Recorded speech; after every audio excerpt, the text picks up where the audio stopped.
Good evening and welcome to the May 5th, 2026 City Council regular hybrid meeting. I'm Mayor Dave Rosenbaum. Tonight's hybrid City Council meeting is being brought to you in person and by Zoom. We're also broadcasting on the city's YouTube channel and MITV channel 21. Welcome to all and thank you for joining us today. Council members, please have your microphones turned on for the roll call. City Clerk, please call the roll. Thank you, Mr. Mayor. Councilmember Andral. Here. Councilmember Shea. Here. Councilmember Reynolds. Here. Councilmember Weicker. Here. Councilmember Weicker, I couldn't hear your Mic's not on. response. Oh. Here. Thank you. Councilmember Weinberg. Here. Deputy Mayor Becker. Here. And Mayor Rosenbaum. Here. Thank you, Mr. Mayor. Okay, there is a quorum present. Please note that Councilmember Andrell has joined us via Zoom. Next, we have the Pledge of Allegiance. Council, if you have joined us in council chambers, please stand and face the flag. If you have joined us via Zoom, please mute and turn off your video to ensure that the U.S. flag is visible. Please join Councilmember Shea in saying the Pledge of Allegiance. I pledge allegiance to the flag of the United States of America and to the republic for which it stands, one nation, under God, indivisible, with liberty and justice for all. Okay, we now move to the approval of today's agenda. If there are no questions, may I have a motion to approve the agenda? So moved. Second. There was a motion by Councilmember Weinberg and second by Councilmember Reynolds. City Clerk, please call the roll. Thank you, Mr. Mayor. Councilmember Shea. Aye. Deputy Mayor Becker. Aye. Councilmember Weinberg. Aye. Councilmember Andral. Aye. Councilmember Reynolds. Aye. Mayor Rosenbaum. Aye. And Councilmember Weicker. Aye. Thank you, Mr. Mayor. Thank you. The motion passes 7-0. Next on the agenda, we have the City Manager's Report. Welcome, City Manager Jesse Bond.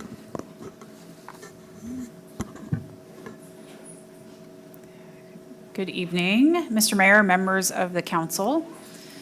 Happy Tuesday. All right, Casey, next slide.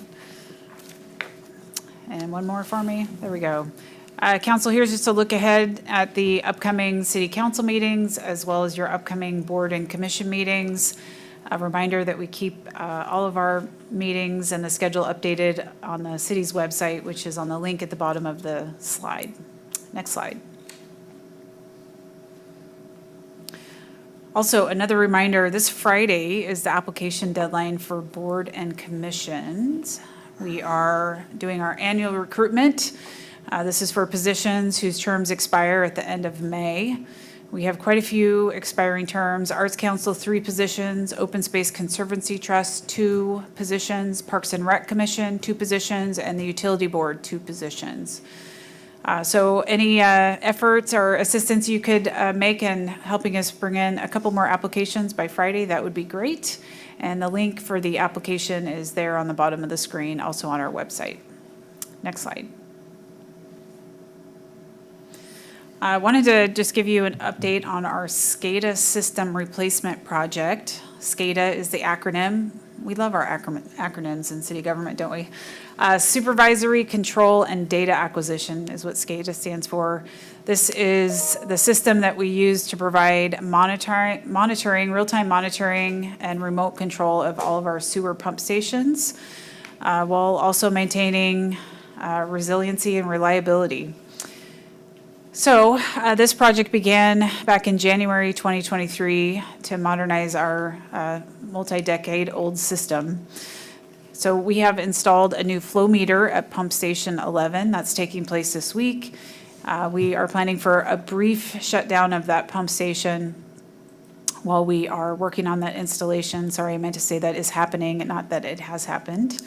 And this is one of the final steps needed to complete all of the work that we've been doing on the SCADA system for the last 3 years. So I think we'll be coming to provide you with a summary overview of this project that's been going on for quite some time, but I wanted to let you know we've got some work on deck that will impact sewer operations, but we don't expect an impact to the residents. All right, next slide, please. I wanted to share a little field trip that our staff took last week in partnership with HopeLink. Our YFS Senior Services Specialist Marjorie Carlson coordinated a field trip for seniors that wanted to learn how to use the light rail. which I think once you've done it once, it's actually really, really easy. So that was a great experience, and we're hoping to provide more opportunities for seniors on Mercer Island. So thanks to Marjorie and HopeLink for coordinating that outing. It sounds like it was a lot of fun. Next slide. Under the big top, hey, a shout out. We have, for a very long time, Mercer Island Preschool Association has been holding their annual circus here on the island. I think they just celebrated an important anniversary, like 50 years maybe. Last weekend, they held the circus and hosted, sounds like over 1,000 attendees. The city was there, wanted to say thanks to Public Works staff for hosting the Touch a Truck event. The police department and Eastside Fire and Rescue were also there with vehicles for kids and families to explore. And the recreation team hosted an event as well. A super important partnership between the city and the Preschool Association, and we thank them for including us in the event this year. All right, council, just a quick look ahead. I saw this slide earlier today and the title cracked me up. Chit, Chat, Chew. There, I said it. This is a lunch for seniors, a senior community lunch here on Monday, May 11th from 11 to 1. It's free. We just want to invite our senior community into the center here for lunch and friendship, networking, and we'll certainly provide them with an opportunity to learn about all the services that are available to them through the city and other partners here in the community. This event is hosted by the Community Fund, the Foundation, YFS Foundation, and Youth and Family Services. And I think that might be my last slide. Oh, one more. Going the other direction for the younger generation, although any age is welcome. May 15th, we are doing another family movie night. These have been really popular. We sell out every time. This will be a throwback to the original Toy Story, which, can you believe, that came out in 1995? That seems like forever ago. All right, so we're doing a throwback. We're watching the Toy Story movie. Everyone is welcome. We do require registration on our website because the event sells out. So May 15th, 5:00 p.m. here at the Community Center. And there's a note that Toy Story 5 is coming out in June, so something for us all to look forward to. All right, I think that might actually be my last slide now. Nope? All right. Thanks. Oh, this is exciting news. You know, as a city, thanks to you, City Council, and some really talented staff, we have been leading, I can say that with confidence, leading the effort in the state to provide better regulations for e-motorcycles, also known as e-motos. We were heavily engaged last year and this year in the legislative session and doing a lot of work behind the scenes. A bill passed this year that forms a working group to help revise the statutory framework for regulating these types of vehicles, also known as e-motos, as I just mentioned. The Association of Washington City has a seat at that table, and they asked Mercer Island to serve as the AWC representative to the stakeholder group. And that just is a very distinguished honor. So we have assigned management analyst Amelia Chaden to serve in that role. And it's amazing. She's done so much research, but she is really one of the most knowledgeable individuals about these bikes, these motorcycles, and the regulations around the country. So I'm really proud of us, and I'm proud that Amelia will be representing the Association of Washington Cities on that work group. So I wanted to share that with you tonight. Okay, now I think that is actually my last slide. All right, thank you. That is some great news. I was at a city just to the east of us last night, and someone went by on an e-moto, and someone said, someone should do something about that. I said, yep, okay. Our next item of business is appearances. Is the opportunity for anyone to speak at the city council on any item except items requiring a public hearing, any quasi-judicial matters, or campaign-related matters. City clerk, is there anyone who has signed up for appearances that wishes to address the council? Yes, Mr. Mayor. Great. Tonight's agenda will include in-person public appearances and remote public appearances via Zoom. Individuals wishing to address the council may do so in person or by Zoom, provided they register with the city clerk by 4 p.m. this afternoon. When it is your turn to speak, you'll be called by name. Remarks must be addressed to the council as a whole and not to individual council or staff members. Any person making personal, impertinent, or slanderous remarks or becomes boisterous, threatening, or personally abusive while addressing the city council may be requested to leave the meeting. Please speak audibly and state your name and city of residence for the record. There will be a timer on the screen. You have 3 minutes to speak. When your time has ended, your microphone and video will be turned off. I will thank you for your comments and move to the next speaker or item of business. Staff, please promote the first speaker. Thank you, Mr. Mayor. Our first speaker tonight is Jim Taherzadeh. You can go to the podium, Jim. Okay, thank you. Hi, everyone. My name is Jim Taherzadeh. I live on 7239 East Mercer Way with my family. My wife is here. I'm here to speak to you regarding City of Mercer Island Code MICC 19-10050B is the tree code. As currently written, this provision prioritizes tree health, ecosystem, and slope stability. This code prioritizes such items without considering enough attention to property or human safety. I respectfully request that the city consider amending this code to ensure that protection of property and human life is given appropriate weight when a tree presents a demonstrable hazard. We recently applied for a permit to remove 4 large trees from our property. Our property includes 50 mature trees. We have been asked to hire an arborist to say that the trees are hazardous. Neither of the 2 arborists that we hired will say that the trees are hazardous because they are healthy trees. They say that there is nothing in the city code that tells them the definition of a hazardous tree beyond the health of the tree that they know. The arborist does not know weight effect of a tree too close to a basement wall either, which can be considerable. My application would fail if only an arborist does not provide a report saying that the trees are hazardous, even if a professional engineer may say so, because of the weight of the tree on the basement wall, for example. While our trees are healthy, their size and proximity to the structure creates significant and ongoing safety hazard. During the storm especially, these trees pose a serious threat to our home and the safety of my family. The 20-ton weight of one tree is imminent danger to collapse of the basement wall, which was built in 1955. For this reason, I ask the city to revise MICC 19-10050B to allow property owners to remove trees that present clear property and or safety hazard by their size and proximity to a property, even if the trees are otherwise healthy. Thank you very much. Thank you. Our next speaker tonight is Elizabeth McCauley.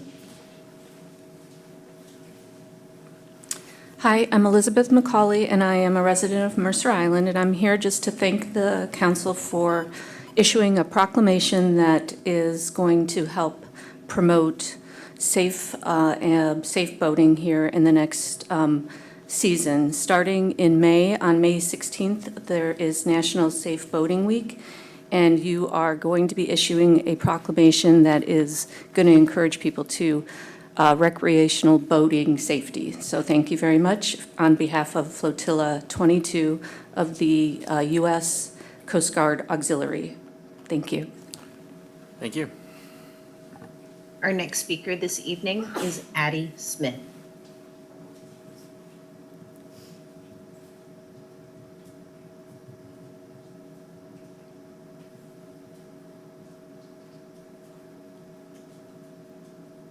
Hello. I don't know if you guys can see me. I can't see anyone. We can see you. I want to talk about three things. The first is going to be how Mercer Island's municipal court judge, Jeff Gregory, has committed perjury. And here is his statement. Your right to counsel will be lost if you engage in acts that create this situation right here, where your attorney is needing to withdraw based on your accusations, unfounded accusations, at least by the court at this point, about her representation of you. So you've been warned both the consequences of not engaging in professional relationship with your current counsel, Ms. Hutchison, and that you could and will lose your right to counsel going forward by public appointment. This statement made on the bench by Judge Gregory is perjury. I'm going to also provide all of the court dates that Judge Gregory was before the bench and I was present to prove that Judge Gregory committed perjury. And these city council members have continued to allow me to be prosecuted for crimes that I did not commit. Judge Gregory didn't become the judge until June 14th, 2021. I had court dates November 27th, 2019, December 9th, 2019, February 10th, 2020, September 14th, 2020. Then Judge Gregory came on June 21st, 2020. I'm sorry, June 14th, 2021. Then I had a hearing June 21st, 2021, August 9th, 2021, December 13th, 2021, March 1st, 2022, December 1st, 2022. That was when my attorney, Ms. Hutchison, requested additional funding, and we had another hearing December 5th, 2022 by phone. December 12th, 2022, the motion for additional funding was denied. On January 17th, 2023, we had another hearing on February 28th, 2023. The court and public defender intentionally called a wrong number for a hearing. They had the correct phone number, and my attorney, who no longer wanted to be my attorney, didn't give them the correct phone number. And then on March 2nd, 2023, Attorney Hutchison filed a motion to withdraw, and on April 11th, 2023, a bench warrant was filed. This court has been suppressing hate crimes and doing everything in its power with the support of these city council members. This is when Benson Wong was mayor, and then Celine Neese was a council member, minus the two new people. They have been lying and suppressing hate crimes, and I'm gonna post every video of the hearings to social media to show people that these city council members are liars and racist. Thank you. Our last speaker tonight is Jim Stanton.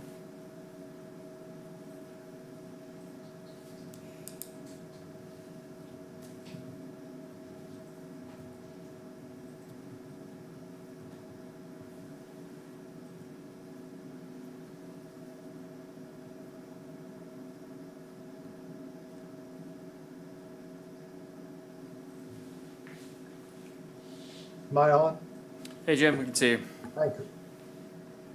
My name's Jim Stanton. I've lived on Mercer Island, and my wife and I have lived on Mercer Island since 1985. And I want to speak, well, before I do that, I'm on the steering committee and a founder of Neighbors in Motion, which works on safe bicycling and non-automotive transportation on Mercer Island. I'd like to simply express my support and our support for the TIP plan in front of you tonight that was created by, provided by city staff. We're particularly in support of the shared use path along Island Crest Way. And I think it's worth noting that this is the 30th anniversary of that project being recognized by the city by the 1996 City Bicycle Pedestrian Plan. And it's also the 14th anniversary of the 2010 City Bicycle Pedestrian Plan that again called for a need for safe bicycle passage down the center of the island. It's also interesting that this year is not only the 30th anniversary, but the light rail station is opening and parking is a concern in the city center. It creates, there's been pressure for kids, concern about kids in the parks because our roads aren't safe and parks are a safer way for kids to transit. And there's funding available this year in the form of grants because of the 2 or 3 year old state transportation plan, which provides unusual funding for bicycle infrastructure projects. That's not going to be here forever, but it's unique to have that kind of state support. So I think it's wonderful and we're in support of it. We're also in support of the new doing a new bike ped plan, particularly if it provides priorities and timelines, which the previous plans have not had. That's it. Thank you. Enjoy the nice weather. Thank you. There are no further speakers this evening, Mr. Mayor. Okay, thank you. We now move to our next item of business, approval of the consent agenda. City Clerk, please put the consent agenda on the screen. Okay, the consent agenda contains 9 items which are available on the screen and have been in the agenda packet for review. Okay, is there a motion to approve the consent agenda as presented? So moved. Second. Moved by Councilmember Weinberg and second by Councilor Reynolds to approve the consent agenda. City Clerk, please call the roll. Thank you, Mr. Mayor. Councilmember Weicker. Aye. Deputy Mayor Becker. Aye. Councilmember Weinberg. Aye. Councilmember Reynolds. Aye. Councilmember Shea. Aye. Councilmember Andral. Aye. And Mayor Rosenbaum. Aye. Thank you, Mr. Mayor. Okay, motion passes 7-0. The City Council will now go into executive session for approximately 45 minutes to discuss with legal counsel pending or potential litigation pursuant to RCW 42.30.110(1)I. The City Council will be in recess from 5:22 until 5:27 p.m. The City Council will convene the executive session at 5:27 p.m. until 6:05 p.m.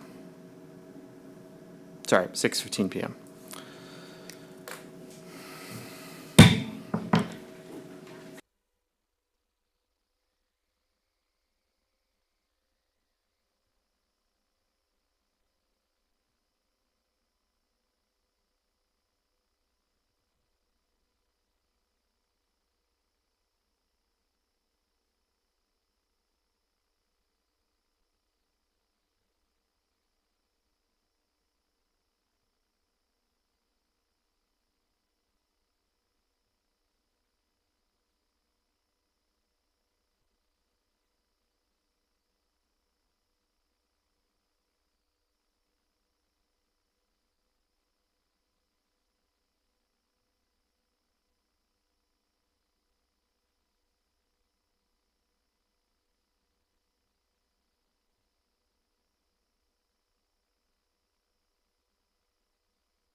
Good evening. Thank you for your patience.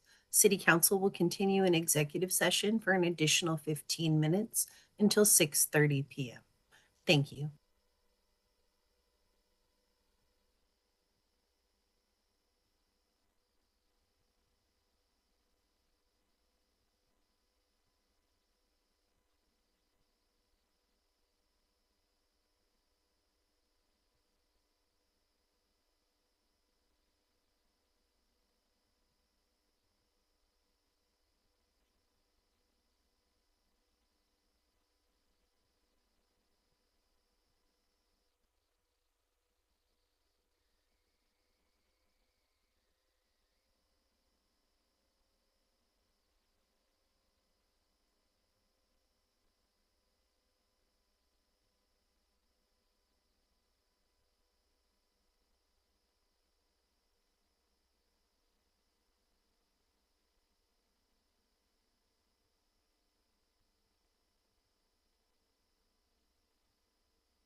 Good evening. Thank you for your patience. City Council will continue in executive session for an additional 15 minutes until 6:45 PM. Thank you.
Good evening. Thank you for your continued patience.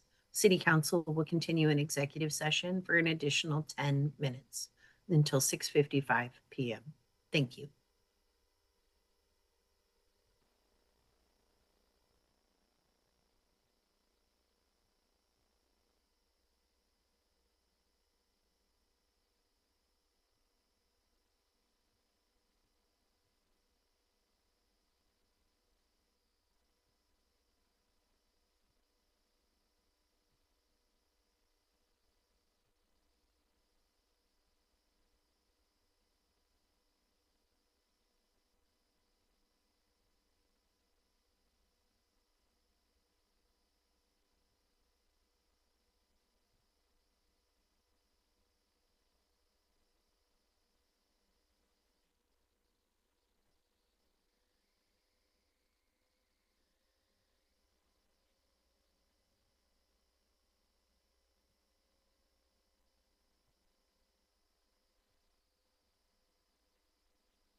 Good evening. Thank you for your continued patience. City Council will continue in executive session for an additional 10 minutes until 7:05 PM. Thank you.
Good evening. Thank you for your patience. City Council will continue in executive session for an additional 5 minutes until 7:10 PM.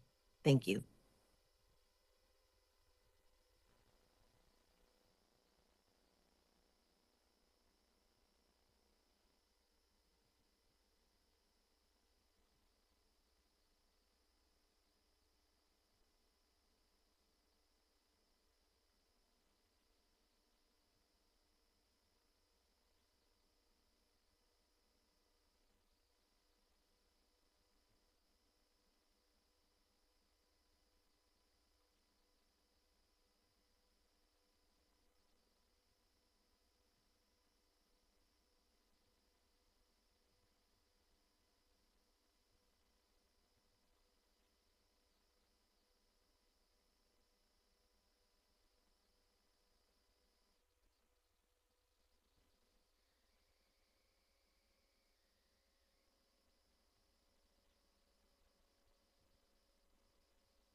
City Council was an executive session from 5:27 PM until 7:10 PM. Our first item of regular business is AB 6918, Puget Sound Regional Council, General Assembly Voting Delegate. Council, the PRSC General Assembly will be meeting on May 28th, 2026. I know Councilmember Shea is planning on attending this meeting. Is anybody else planning on attending and want to be our voting delegate? Okay. Well, Council, is there a motion to appoint Councilmember Shea as a voting delegate to the PSRC General Assembly on May 28th, 2026? So moved. Second. Okay, that was close. It was moved by Councilmember Reynolds and seconded by Deputy Mayor Becker. City Clerk, please call the roll.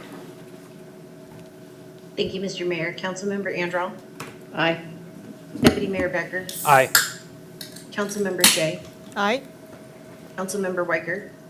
Aye. Councilmember Weinberg. Aye. Councilmember Reynolds. Aye.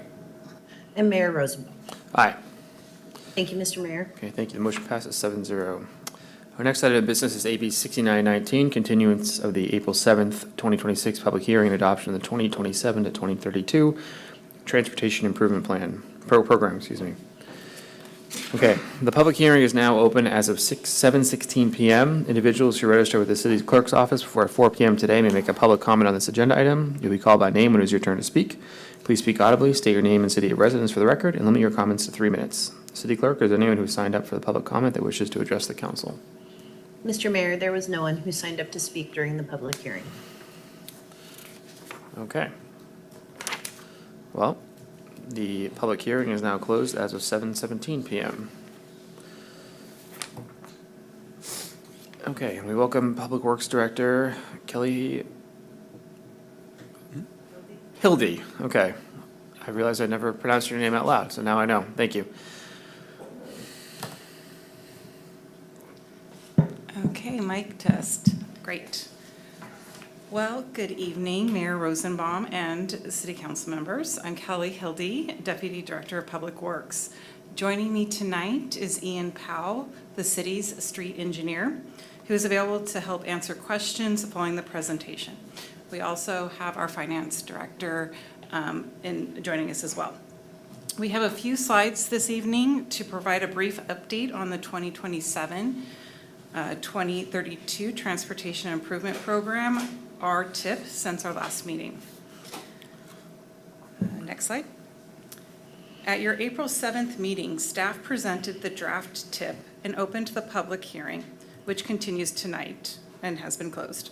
As shown on this slide, we're now at the final step in the process with adoption anticipated this evening. Next slide. Since that meeting, we've received additional public input. One resident requested a new crosswalk near the 5800 block of West Mercer Way to better connect pedestrians to nearby trails. Staff will evaluate this request through the neighborhood traffic program and will also consider broader pedestrian improvements in this area as part of upcoming updates to the pedestrian and bicycle facilities plan and the parks, recreation, and open space plan. Both efforts will be underway later this year. In total, we received 69 public comments during the comment period, including 37 submitted after the April 7th meeting. These comments are summarized in Exhibit 3. Based on this input and prior council discussions, no changes were made to the proposed TIP project list, so the scope, costs, and schedule remain unchanged. One update worth noting is that the 2025 Pavement Condition Index, our PCI, map has now been finalized and is shown in Exhibit 7. It shows a slight improvement in overall roadway conditions, with the network score increasing from 75 in 2022 and 78 in 2025. This reflects both recent pavement investments and improved data collection methods. The updated PCI supports the project priorities and timelines included in the TIP. Next slide. Following adoption, staff will submit the TIP to the Washington State Department of Transportation as well as the Puget Sound Regional Council by July 1st. And with that, the recommended action tonight is to adopt the 2027-2032 TIP as presented. That completes our overview, and we're happy to take any questions. Kelly, I have a question. That 78% number, or that 78 score, I know we've talked about this in the past, but can you remind me, is there a target that we have for that? Or is, obviously that number fluctuates, but do we have like a goal for that every year?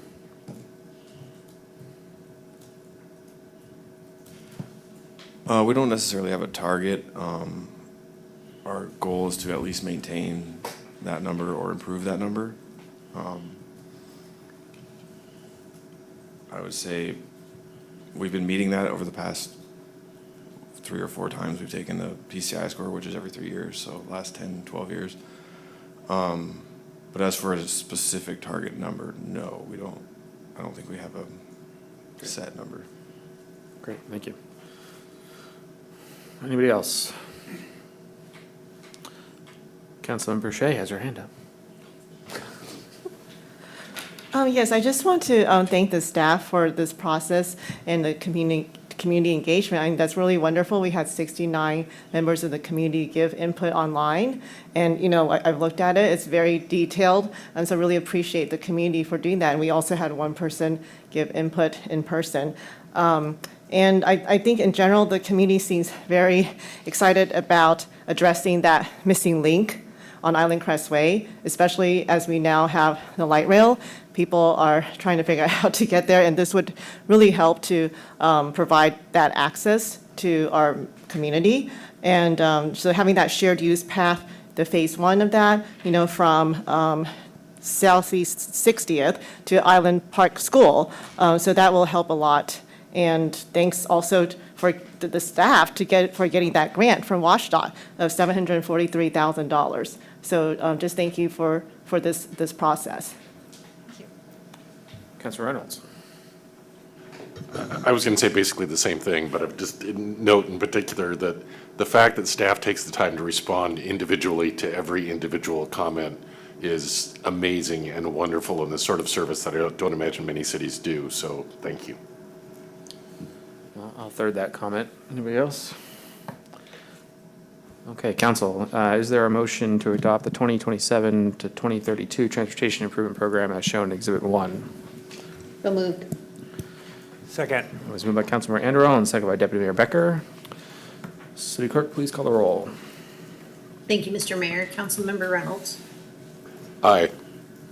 Mayor Rosenbaum. Aye. Deputy Mayor Becker. Aye. Councilmember Shea. Aye. Councilmember Anderall. Aye. Councilmember Weicker. Aye. I think maybe I heard an aye. Aye. Yeah. Councilmember Weinberg. Aye. Thank you, Mr. Mayor. Okay, thank you. Motion passes 7-0. Our next item of business is AB 6921, fiscal year 2025 year-end financial status update and budget amending ordinance. And for that, we welcome Finance Director Matt Mornick. Good evening, Mayor Rosenbaum, members of the council, City Manager Bond, and members of the community that are joining us remotely. I'm Matt Mornick, your Finance Director, and tonight I'm going to provide a summary on the city's financial position at the end of fiscal year 2025. Next slide, please. We're going to go through 22 slides, beginning with a recap on the general fund's performance. Before we go through an overview of both the fund balance and long-term liabilities for the general fund and other city funds at the end of December 2025. We reached a major milestone in 2025 with the city being reimbursed over $10 million per the 2017 Sound Transit Settlement Agreement. So we're going to provide a recap on how those resources were invested within the community.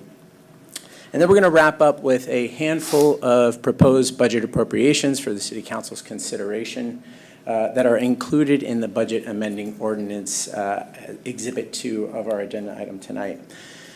The information is dense, so I will pause at natural breaks for questions throughout the deck. And I just want to thank Lawan Tuttle, Deputy Finance Director, Ben Schumacher, our financial analyst too. They're both joining us remotely tonight. And I also want to thank Meryl Thomas-Schad. She is a senior management analyst. Their collective efforts help pull together the information that we're going to go through tonight. Next slide.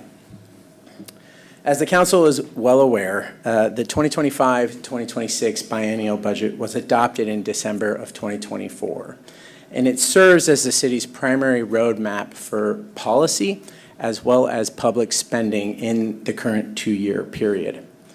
At a high level, it outlines the goals and objectives that the staff has been assigned to accomplish in the biennial work plan that's included in the budget.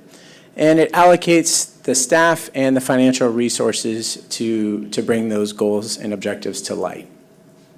Council oversees the budget and frequently makes changes to the budget as needs evolve during your public meetings. And so finance packages all those adjustments into budget amending ordinances, similar to the ordinance before you tonight, ordinance number 26-04. Next slide. Each spring, staff present financial analysis for the prior fiscal year. The purpose of this is threefold. We want to offer a clear picture on the city's financial position at the end of the previous year at a point in time.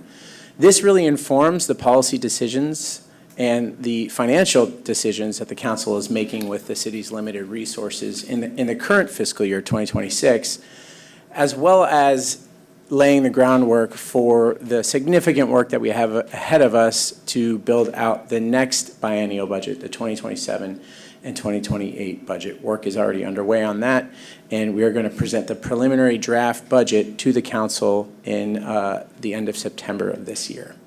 Next slide, please. The general fund recorded over $40 million in revenues, which amounted to 93% of the amended budget. The key drivers of variance includes sales tax, business and occupation tax, and investment, our earnings on the city's investments that are nested in the local government investment pool.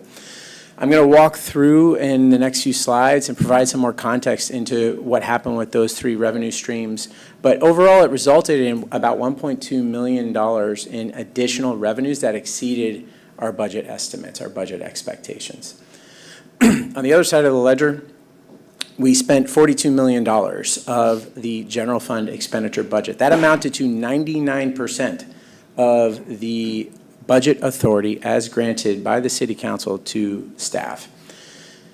If you look back at the prior 4 years, on average, the organization spent about 96% of the general fund expenditure budget. And so this 99% figure really speaks to the volume of work that is being done, and that we came right up to that line on the full budget authority. In the budget amending ordinance tonight is two budget carryovers. They're minimal, amount to about $41,000, and they're tied to work to update the city's comprehensive plan, as well as police technology upgrades per council actions that were made in 2025 to appropriate resources to do this work, but the work is continuing and will be completed in 2026. Next slide. Sales tax, back to one of our strong performing revenues. This chart is somewhat hard to see, but it provides a 10-year look back on the overall performance of general sales tax revenues that come into the general fund over that 10-year period. In 2025, revenues exceeded our budget estimates by about $270,000. And this is good. This is something we want to see, that we were wrong in the right direction, and it was within a 4% variance of what we had budgeted. Overall, when you look at this line graph, you'll see that there's year-over-year positive revenue growth. In 2024, there was a dip that in overall revenue. That wasn't tied to the amount of revenue that the city brought in. It was tied to our change to cash basis financial reporting. So there was an impact on the timing of the revenue, not the overall amount. And then in 2017, there was another subtle dip, and that was tied to a slump in the construction sector and the resulting sales tax revenues coming from that sector. We can track sales tax activity by sector in Exhibit 1 of the financial status update. Next slide. Business and occupation tax revenues exceeded our budget expectations by a significant number, $640,000, which was nearly $400,000 more than we saw come in 2024. This 0.10% tax on gross revenues for businesses that earn more than $150,000 a year. And if businesses bring in more than $1 million a year in gross revenues, they file their tax returns for B&O tax quarterly. Our financial analyst, Ben Schumacher, pulled this graphic together. Thank you, Ben. And it was just part of us trying to get a sense around what exactly happened in 2025 with this revenue stream. The blue bars represent the total revenues, and they per year, and they tied to the left y-axis, and the purple line graph informs the council on the total tax receipts or the total tax returns that were filed in that respective fiscal year. There are a lot of factors that influence the total B&O tax revenue that comes in a calendar year. And we can talk more about that when we bring the revenue forecast to the City Council. But I think the key takeaway in 2025 was that we had a historic high of B&O tax revenue that came in. And in part, that was tied to there were more tax filings in 2025 than in the prior year. And there's just higher than expected economic activity within the region. Next slide.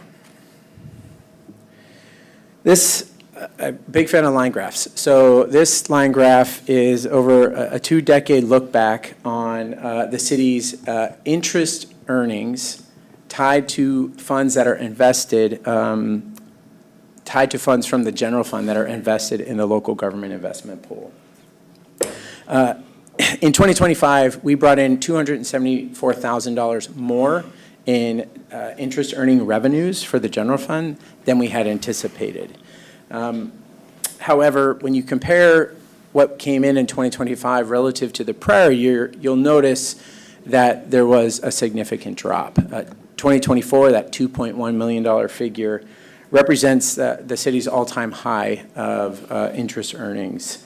This decrease from 24 to 25 really is attributed to lower levels of idle cash reserves, as well as a lower earnings rate on the funds that are invested. And so in 2024, at the end of the year, December 2024, the LGIP earnings rate was about 4.6%, and by December 2025, it dropped to 3.8%. So the key takeaway here, there's a lot to look at on this graphic, but I think the key takeaway is that interest earnings between 2023 and 2025 have really proven to be a stabilizing force for the city's general government operations. Next slide. Okay, fund balance. It's an accounting term. We use it often. We talk about it often. And as the council is aware, it refers to the net difference between a fund's assets relative to its liabilities at a point in time. The city's financial management policies distinguish between these different categories of fund balance that are illustrated on this slide. And I'm not going to walk through each one in detail, but what essentially the financial management policies do is they distinguish between resources that are reserved based on states' regulatory laws or prior city council actions that are in our either financial management policies or our city code, versus resources that are available, they're unassigned. So at the end of 2025, the general fund had $10.4 million in total fund balance. Once you remove the $5.3 million that has been committed, or is restricted, or it's non-spendable, or it has been assigned per council policy, there's a $5.1 million remaining in available fund balance. Next slide. So what is the basis for this figure? How did it come to be? This table provides just a brief summary on the key factors that led to that $5.1 million figure. And most of it is due to the to unspent prior year available fund balance. The council demonstrated fiscal restraint. In 2024, we had a $5.2 million unavailable fund balance. Most of those funds, $3.4 million, have carried into 2025. As I had mentioned in the previous slides, we had strong revenue activity there for sales tax, B&O tax, and our interest earnings. Those are included in that table. And then that 1% of unspent expenditure budget is also included, which nets out to that $5.1 million figure. I could point to many factors that led to this final figure, but I really would sum it up to this is a product of conservative budgeting and the council demonstrating fiscal restraint. So as we go into the next biennium, this resource is going to be vital as we navigate the unknowns that lie ahead of the city. Next slide. Okay, just pause here. Any questions on the analysis so far? Councilor Reynolds. Yeah, Mr. Mornick, can you go back to slide 5, please?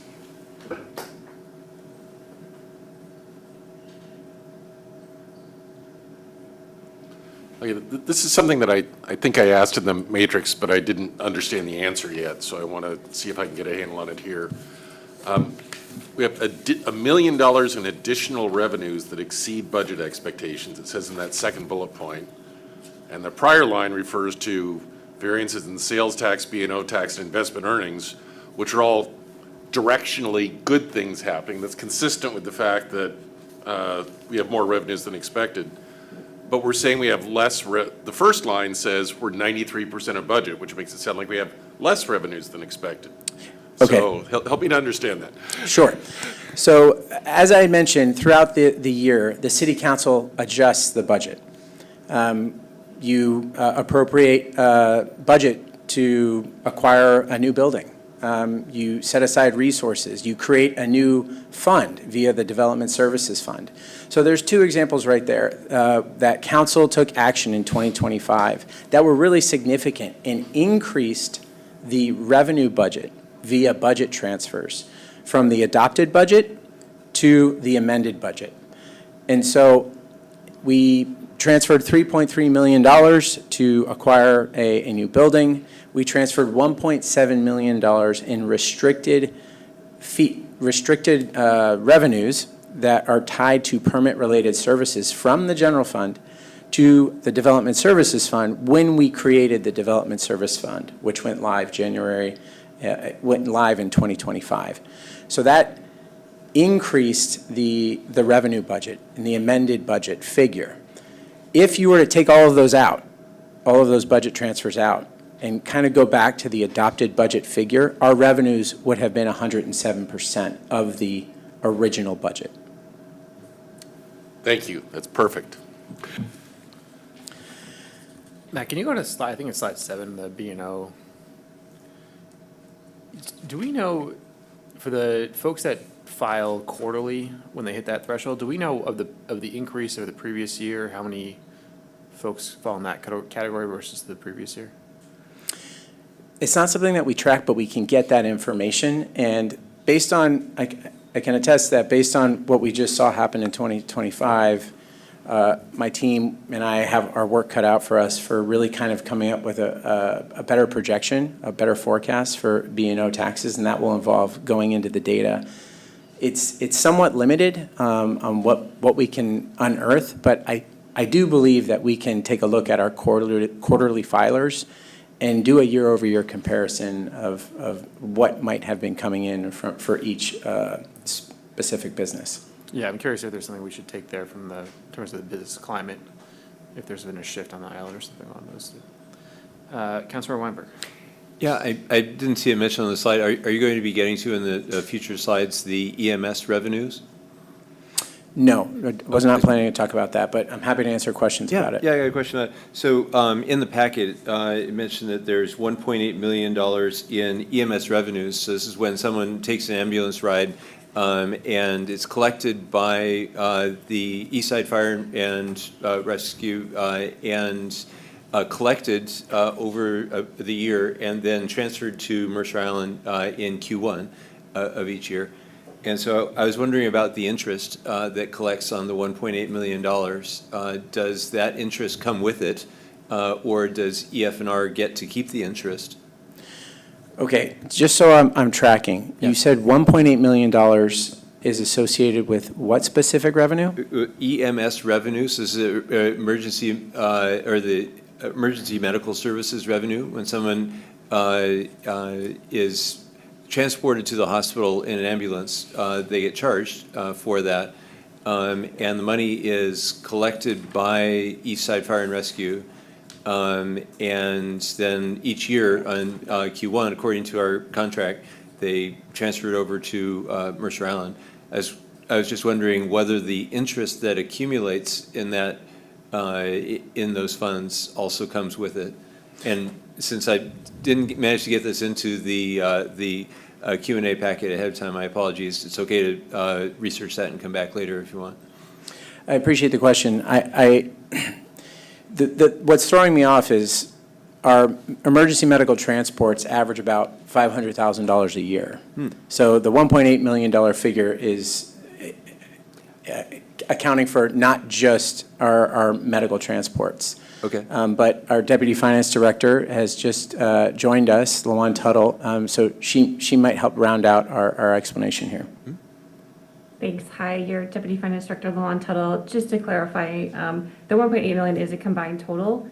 It includes both a portion of the ambulance transport that you're referring to, which is now coming to us through GEMT or a federal sort of payback, but also combined in that line item in the agenda bill is our own Mercer Island ambulance utility that's collected on your utility bill, and also I think some BLS, so King County levy dollars. So it is a combined number in that report. Only a very small portion of it will be related to ambulance transports in particular. So Okay. if that helps. Thank you. So for the portion that is collected by EF&R and given to us at the end of the year, I'm wondering whether what happens to the interest on that?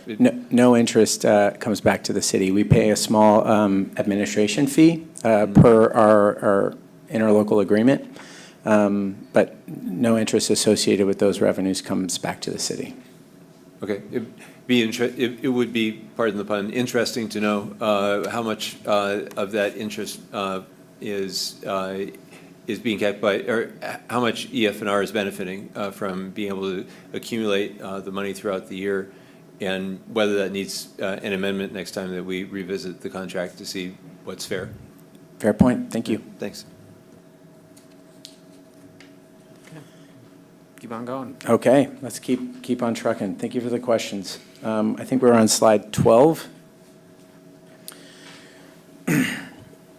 Okay, long-term liabilities. The general fund carries future obligations that are owed to a third party. And this is really important to note. And so this table provides a snapshot of the different long-term liabilities that the general fund is committed to pay for over time. This information is a little dense, so we're going to work our way through this table from top to bottom, starting with these green rows. So the green rows, these two rows, represent the unused time off that has been earned by city employees that are tied to general government or the general fund.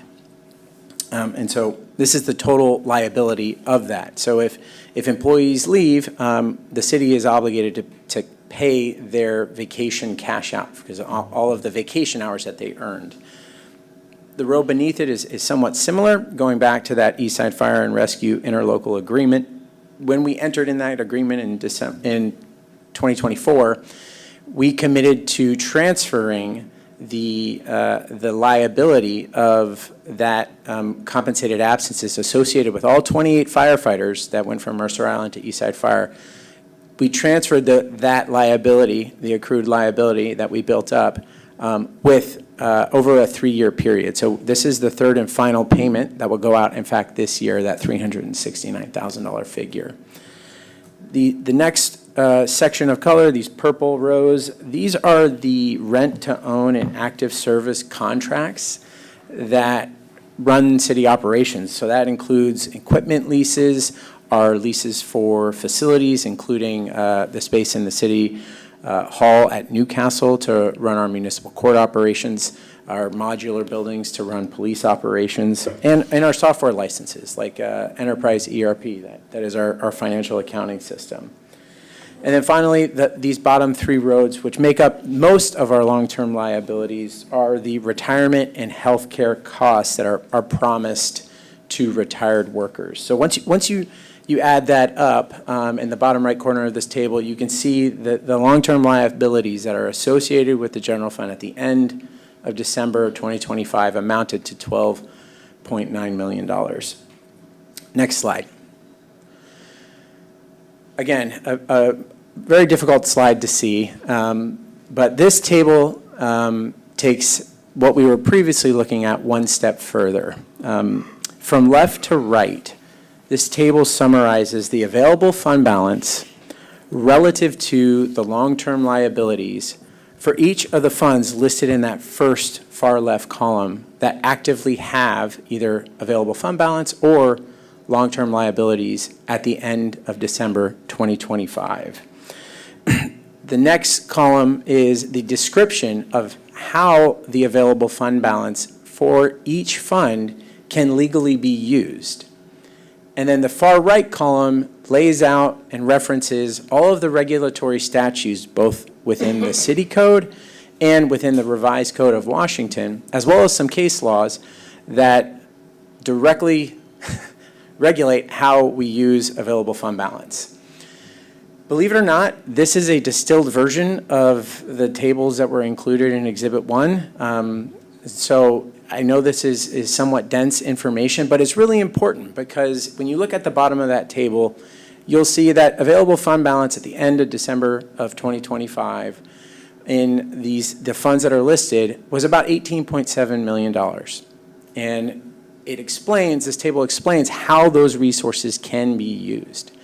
But it also gives the full context of the debt and the long-term liabilities associated with each one of those funds, which amounts to almost $50 million.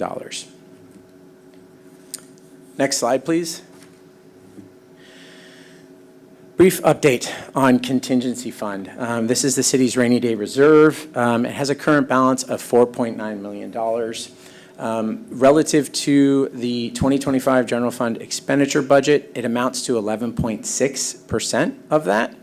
Our funding target for the contingency fund is 12.5%. That's basically 45 days in the event of a major emergency to have what I like to think of it as seed corn to help keep city operations running and to address any emergencies that come to the island. Council action is required to make any adjustments to this, and because, as I mentioned before, and we talked about the general fund expenditure budget changing over time with council actions, staff recommends that we just leave the current balance in the contingency fund where it is, and this is something that we will revisit as part of the biennial budget workshops this coming fall. Next slide, please. Long-term liabilities, debt, available fund balance. Are there any questions on the material we just walked through? Councilman Reynolds. Yeah, can you go back to slide 13, please? I'm not sure this is a question, although I'm going to count on you to correct me if I stated it incorrectly. I just make a comment that we hear a lot of commentary in the community about available fund balance, and some try to make it sound like this is free money. We could do what we want with it. And I think this slide does an excellent job of pointing out that, yes, there is that money that's available fund balance, but there is an offsetting $50 million, almost 3 times that amount, that it really is a long-term obligation of the city.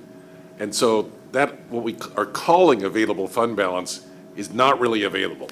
There's no pot of money that is available to spend on things that doesn't shortchange us somewhere else or hamper our ability to service other obligations. Is that a fair description? Yes, well said. And that also, it's even a little more dramatic than that, because I think what's not considered in this table is our long-term CIP and TIP that are showing expenses exceeding revenue on those over the next 4 to 6 years. And that is a potential further hole that we are creating for ourselves in the long term. So we're not exactly awash in cash right now, let's put it that way. Or not in free cash.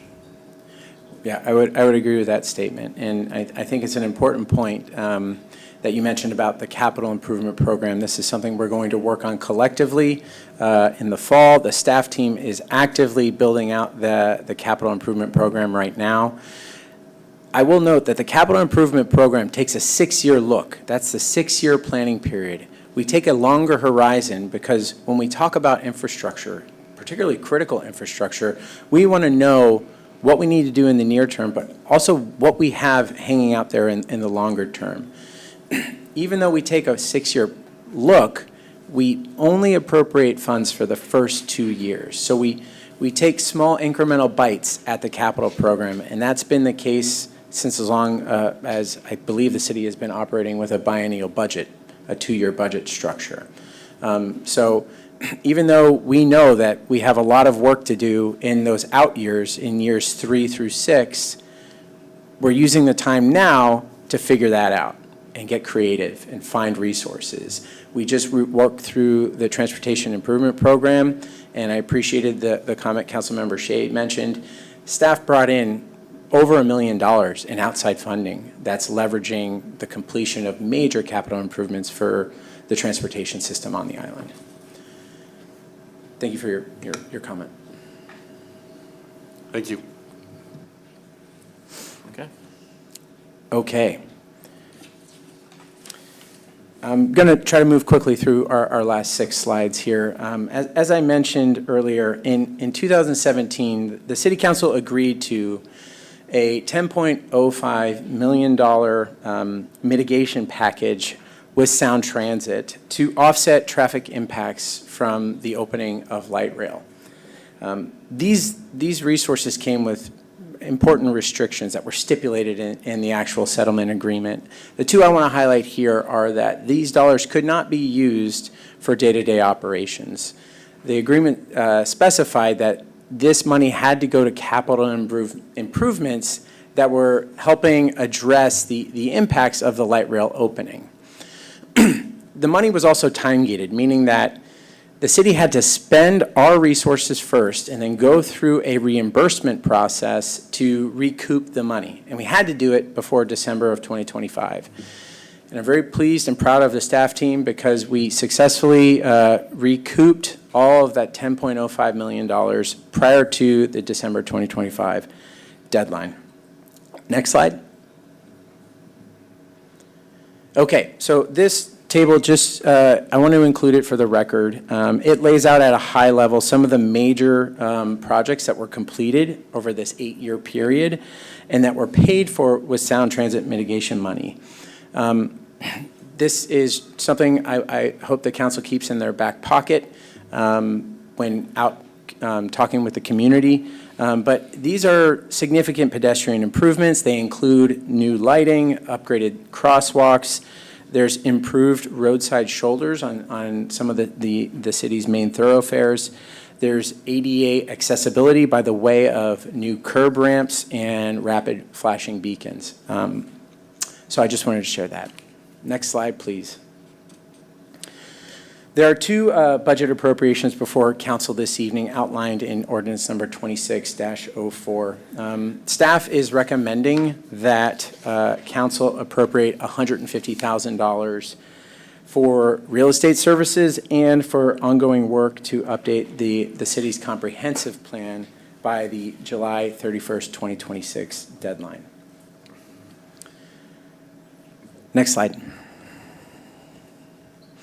Okay, in summary, we ended 2025 on a high note. We completed over $10.05 million in critical improvements prior to the opening of the light rail station, and it was all paid for by Sound Transit. The general fund ended 2025 with $5.1 million in available fund balance. Mostly that's tied to available fund balance that went unspent from 2024, and it was carried over. There was also significant strong revenue activity in sales tax, B&O tax, and our interest earnings. And those were all tied to strong economic activity within the region. And so this available fund balance is a vital resource that's going to help us navigate the work ahead in the upcoming biennial budget. Okay, next slide. Just real quick, Council, I'm going to return in June. The finance team will return in June with a revenue forecast. That's going to lay the foundation for drafting the 2027 and 2028 preliminary budget.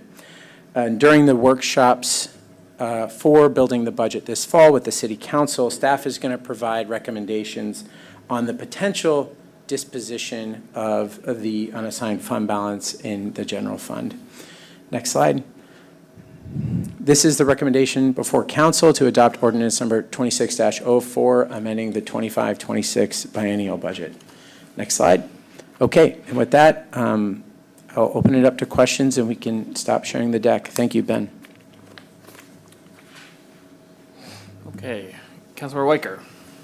I just want to say thank you, Matt. Like, you do all the hard, everybody does all the hard work, but keeping track of the money and all the funds and all the balances. And this is really great to set up going into the budget planning for the fall. And I just wonder if you could remind us all and our public about the policies we put in place a couple years ago that help guide this work and give us safe fund balances as we deal with predictable and unpredictable opportunities and challenges that come our way. I just want to give you a chance to talk about that.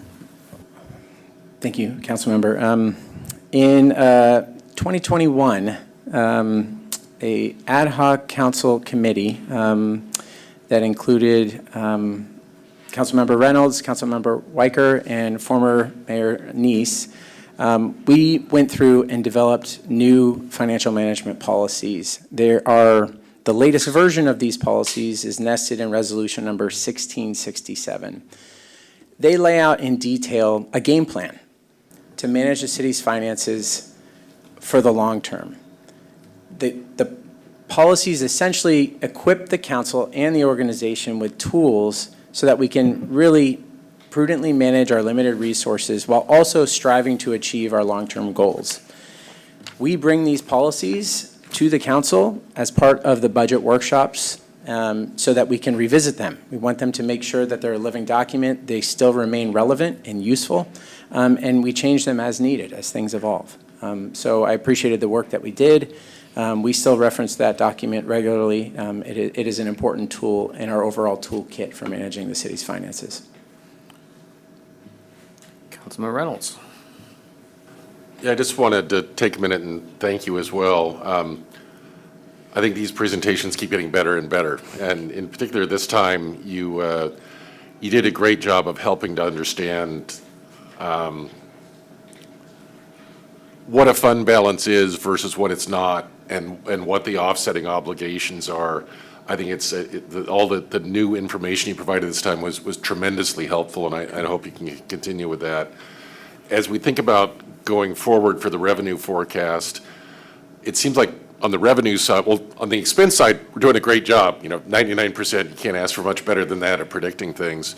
On the revenue side, it seems like the two significant revenues that are hard to predict are sales tax and B&O tax, and also REIT. There'd be a third one, but didn't really talk about that one much here.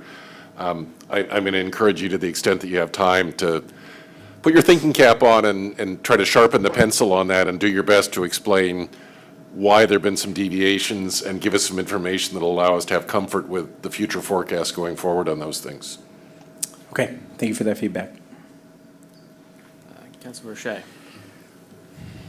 Yes, thank you very much for this very comprehensive presentation about our finances. And just want to also, let our community members know, as part of adopting this ordinance that we're going to be voting on today, it's also part of City Council authorizing the city manager to accept MIYFS grants, right? Yes. Are you going to yes. talk about that part? Or? I'm happy to add some additional insight into that. So there were 2 grants that the MIYFS, the Mercer Island Youth and Family Services Foundation, provided to the community, to the city, that we are accepting. I unfortunately don't have the material directly in front of me. I can actually just read it because we had this. Please do. Okay, so Please do.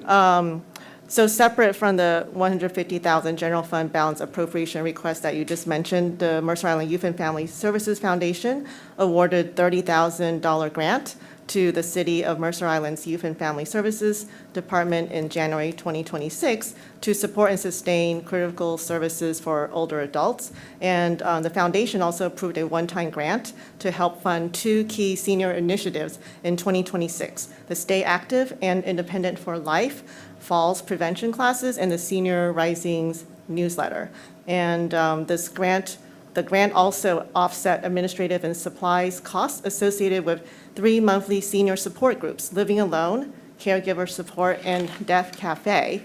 And also, YFS department also received a $1,600 grant from the Mercer Island Community Fund to support senior social lunch program. So, just really appreciate just the tremendous impact from Mercer Island Youth and Family Services Foundation to support so many city programs for our seniors and also for our schools, right? Because MIYFS funds the mental health counselors for our schools. And I've heard from the community, to please continue to fully fund, MIYFS. I know we have a lot of budget constraints coming up, and as you're working on, your presentation to City Council for the next biennium, we have to continue to fund MIYFS because it's just so important in our community for our seniors, for our students, and also for community members in need. Thank you. Councilor Weinberg.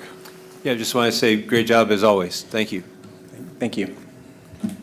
Team effort. Councilor Reynolds, is that an old hand? That's a new hand. Okay. I took it down for 5 seconds so you would know it was a new one. All right. Okay. I had a question about this before the meeting, which this answer I did understand, but I wonder if you could just go through it in the council meeting, because I think it's important for the community to hear. Can you just talk a little bit about the trend in the YFS fund balance and the fact that it's generally been trending down for the last couple of years, and in particular is, as of year-end 25, is even a little lower than we expected? Can you comment on the drivers for that, please? Sure. I don't have the analysis in front of me right now in detail, but in general, what's happening, and I'll invite the staff team to chime in on anything I miss. The fund balance in the YFS fund is intended to help bridge the YFS fund, Youth and Family Services Department, operations in the event that there's a budget shortfall, and there very much is a budget shortfall. The point at which the operating fund balance in the YFS fund was at its peak was about $1 million. And we went into the 25-26 biennium knowing that there would be a bit of a funding gap in which we were going to bridge with general fund resources and also some aggressive revenue targets for the thrift shop, as well as counseling services. The thrift shop revenues, the thrift shop is doing excellent. They're working around the clock to bring in resources for the youth and family services that the community benefits from, but they did not hit their revenue target in 2025. In part, that was due to the closure of the facility while there were renovations on the building, and when the building is getting renovated, they can't operate. And so we also saw slightly lower revenue come in associated with counseling services. So that meant that rather than those revenues kind of filling the gap, we had to draw down the fund balance in the Youth and Family Services Fund. The fund balance is about, when you take into account all of the reserved resources, is about $650,000, with general operations of about $3 to $4 million a year, depending upon the level of activity. a key theme that we're going to have to work through in the 27-28 biennium is working through that budget gap and figuring out how we're going to fill that gap in time. And that's work that's ahead of us that we'll dive into this fall. Thanks. That's exactly what I was looking for. And I'll just kind of echo what Councilmember Shea said. Tremendously important program. I hope you can prioritize ways to try to get that on track. I realize that's up to us as well, but anything you can do in your preliminary planning and budgeting would be good. Thank you for the feedback. Councilor Weicker. A final shout out to Jesse and Jason and the team for getting that $10 million Sound Transit settlement agreement done. That sounds like it should be easy to do, to spend $10 million, but the planning and the execution, it was a heavy, heavy lift. So great job, Jesse and team, for managing that every step of the way with the leadership changes everywhere, all the time, endlessly, and just getting that done. So Jesse, I don't know if you want to take a minute to say yay or just accept my thank you and everyone else's in this community who fought long and hard to get that back in the day. I'll just accept the thank you. It was a tremendous lift, but we got there. Thanks. Councilor Weinberg, is that an old hand? Old hand, sorry. Councilor Reynolds. This one is an old hand. Okay.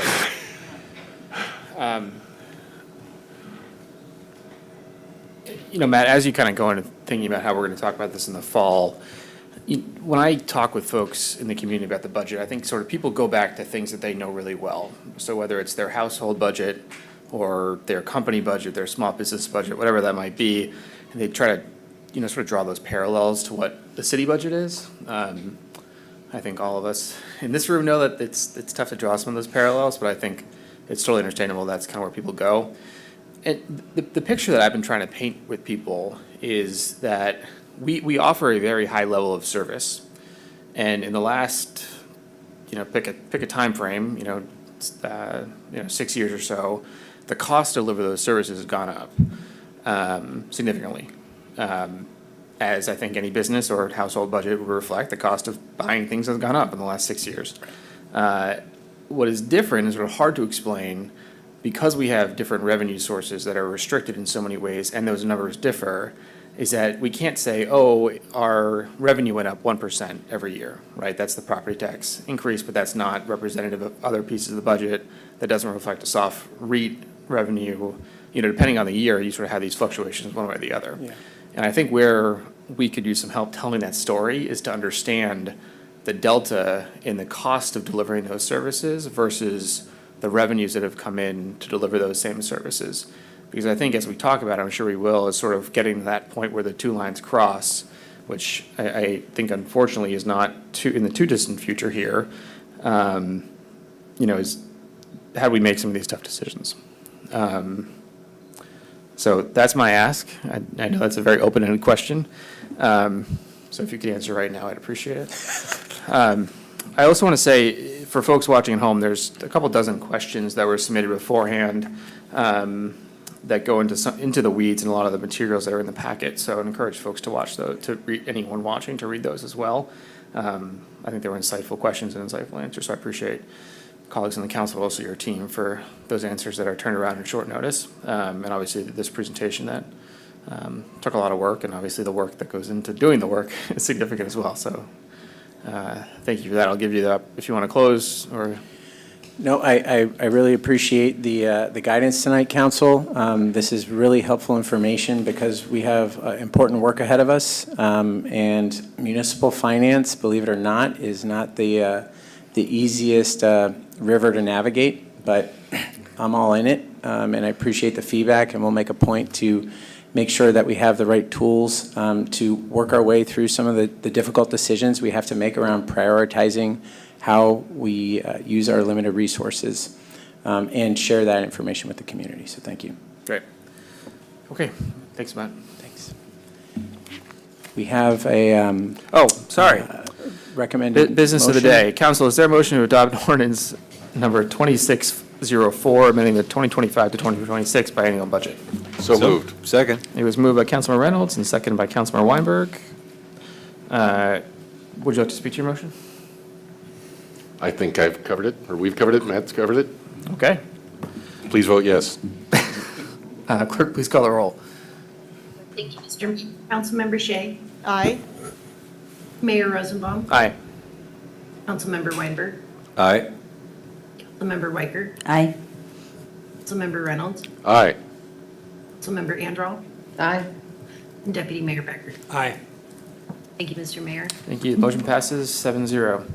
Okay, thank you, Matt. All right, our next item of business is AB 6920, presentation on the existing condition of the Public Works Building. We welcome Senior Management Analyst Robbie Cunningham Adams. We'll take a minute here to get all set up. Yeah.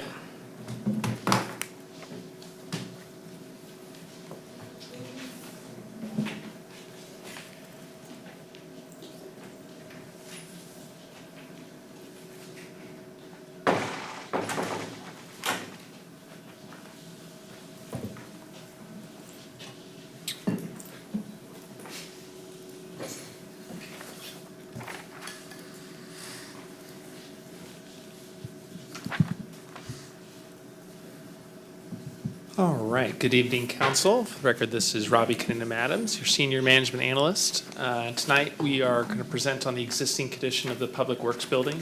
Council, at your council in the follow-up to the failure of Proposition 1 last year and at the council planning session earlier this year, you directed staff to come back and, review some of our existing facilities and some of our options there. You may remember last month, we discussed this old City Hall building, and tonight we're going to do a similar presentation on the Public Works Building. So I'm going to start a little bit with just the overview and purpose of this conversation. We'll be introducing to my right our consulting team from McKinsey, Brett Hansen and Sarah Werner, who will be presenting some of the technical details. You also have your public works staff, Jesse and myself, available for questions. So just a reminder, council, the Public Works building's on the south end of our properties on that side of the island. That building was constructed in 1980. We've been kind of looking at, the needs of this building for a while now, starting in 2017 and all the way leading up to the decision to put the ballot measure last year. We've done a little bit of work to add a little bit of, useful life to the building. We recently completed the roof replacement, some seismic upgrades, just to kind of keep that building going along as we plan on the longer term solutions. So let's start at the beginning. What's kind of the high level findings we're going to talk about here? This building constructed in 1980, is nearly 46 years old. It does not meet current building standards, as multiple failing building systems, and it houses department teams the structure was not intended for. The building continues to have some seismic deficiencies and does not meet current code. Additional investments in this building are going to be needed to extend the service life an additional 20 years, if we would like to pursue that option. Just a reminder, council, as I proceed through this presentation is going to really focus on the building itself. That's of course not the entirety of the Public Works facilities. We have ancillary buildings, there is the yard, and so this is just narrowly focused on that building. As you remember last year, though, on the November ballot, we had a bond measure that would have entirely replaced the Public Works facilities. That would be the building, the site, all the yard, the ancillary buildings. With that measure's failure, again, you directed us to revisit the conditions of existing facilities and to identify alternatives that we could do to address our operational needs here. So one option, as we'll be discussing tonight, is revisiting the potential to renovate the existing facilities. And again, so this presentation addresses the improvements to extend the life of the current building and does not address needed investments in the other open-air facilities, structures, or the maintenance yard. And at this, I'll hand it over to Brett. Thank you. Flip it up. I think it should be up. There you go. Thank you, Robbie. Good evening, Mayor, members of council. It's a pleasure to be with you again, and happy to have my colleague Sarah Werner here. As Robbie indicated, we'll be taking you through more detail-oriented conversation with regards to what was observed and our recommendations for improvements of the existing building. Thanks. Great. So the high-level deficiencies, this will maintain a similar cadence to the City Hall presentation we did a few weeks ago. And there'll be some commonalities of it. As Robbie indicated, the building itself was built in the 1980s, in and around the time that the City Hall itself had renovations. So a lot of the same challenges or issues that we found and identified through our design and our engineering team are gonna look familiar to you. So bear with me as we go through those. But essentially, the major elements that we identified, if you had three, was seismic deficiencies, and we'll talk about that in more detail. The programmatic elements of asking the current building to support all the current services that are currently in there are taxed and very challenged, and we'll talk about that. And then the overall systems of the building and what we recommend to make those improvements to extend the lifetime or the service life of the building itself. So we'll begin with the architectural, and we'll go through each of the technical sections, very similar to what we did, so it's paired in similar cadence to the City Hall presentation. Effectively for each of these, we'll touch on briefly the existing condition that exists that we looked at, the deficiencies that are identified, and then the renovation or improvements that we're suggesting be made or should be made in order to use the building. Those improvement costs are then, of course, at the end of the presentations, those are what are included in the overall cost projections. So architecturally, the building we talked about is 1980 vintage. Type 1 or Type 5 1-hour non-combustible construction. Different code back then, very different than it is today. We have accessibility codes we'll talk about. We have energy codes that weren't in existence in the 80s. So very different as far as how it was analyzed then. As such, there's no existing sprinkler system. And the overall building's around 15,000 square feet. And occupancy classifications are mostly a B occupancy with H, which today, which would really constitute more of a storage occupancy. Right, I'm going to cut in here and just deal with a follow-up item. Earlier today, the mayor and deputy mayor and I received an email from a community member pointing out that over time we have used a different reference to the size of the building. A couple years ago, there was just a straight error in one of our reports from our consultant. So we were going to go back and append those council packets with a notation where we know those errors are. There's also discrepancy in the King County Assessor's records. So I think I'm not going to chase around a difference of 100 square feet. The building is about 15,000 square feet. We feel confident with that number. We acknowledge that there are some errors in some recent reports. We'll get that appended. I just wanted to go ahead and address that at the meeting tonight. And that's just counting the sort of two-story building. Yeah, I think part of the challenge here is that Yes. we've talked about a lot of different aspects Yeah. of that facility. So you have sort of the Yeah. garage, this garage area, but then you have the holding areas that have obviously square footage but are partially covered. And we've talked about this a lot, but I think some of the confusion there is just. Yeah, this facility, capital F, includes a whole bunch of structures. And we looked at some of the reports just today. We think one of the consultants actually picked up one of the ancillary structures in a previous square footage analysis. But I do understand it's causing confusion. Probably in future conversations when we're talking about this facility, I may just show you an aerial too to remind you of all the structures that sit on this property. But again, we're just going to be comfortable with about 15,000 square feet for the main building using that reference going forward. Thanks for allowing me to interrupt. Just for clarity though, the rest of the structures were also sort of built in the same area yeah. and sort of have, my understanding is a lot of the similar structural challenges. Yes, they are also at the end of their life cycle and will need to be replaced. We haven't asked our consultants to revisit those structures yet. We were focusing on the main building for this presentation. Great, thank you. Okay. All right. So we'll cover a couple of the primary deficiencies that we experienced in evaluating the building. So starting with life safety and egress. So we talked about the automatic sprinkler system or lack thereof.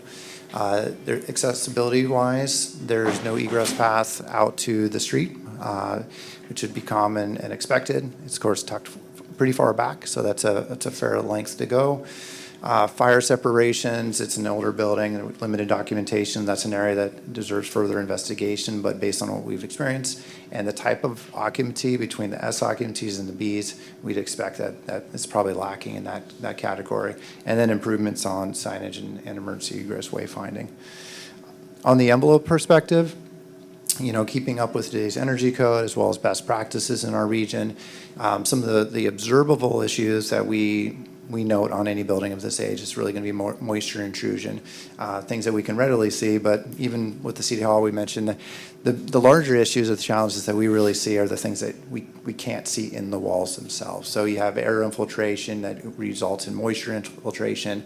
The second bullet there, a lack of flashing or weatherproofing failures in those elements result in potential water intrusion, right? So those are areas that we want to keep in mindful and would be part of the next level evaluation and addressing in this improvement. Up insulated walls or under insulated walls and roofs, and then overall low performing thermal comfort for those users.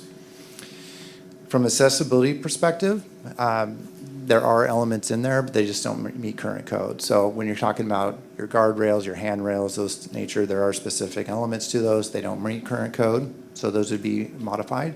There's no wheelchair accessibility path between the floors. We'll talk about when we get to next section, but all the restrooms are on the ground floor. So when you think about all the office spaces on your upper floors, and there's no accessible path via elevator or pathway or ramp, that proposes challenges.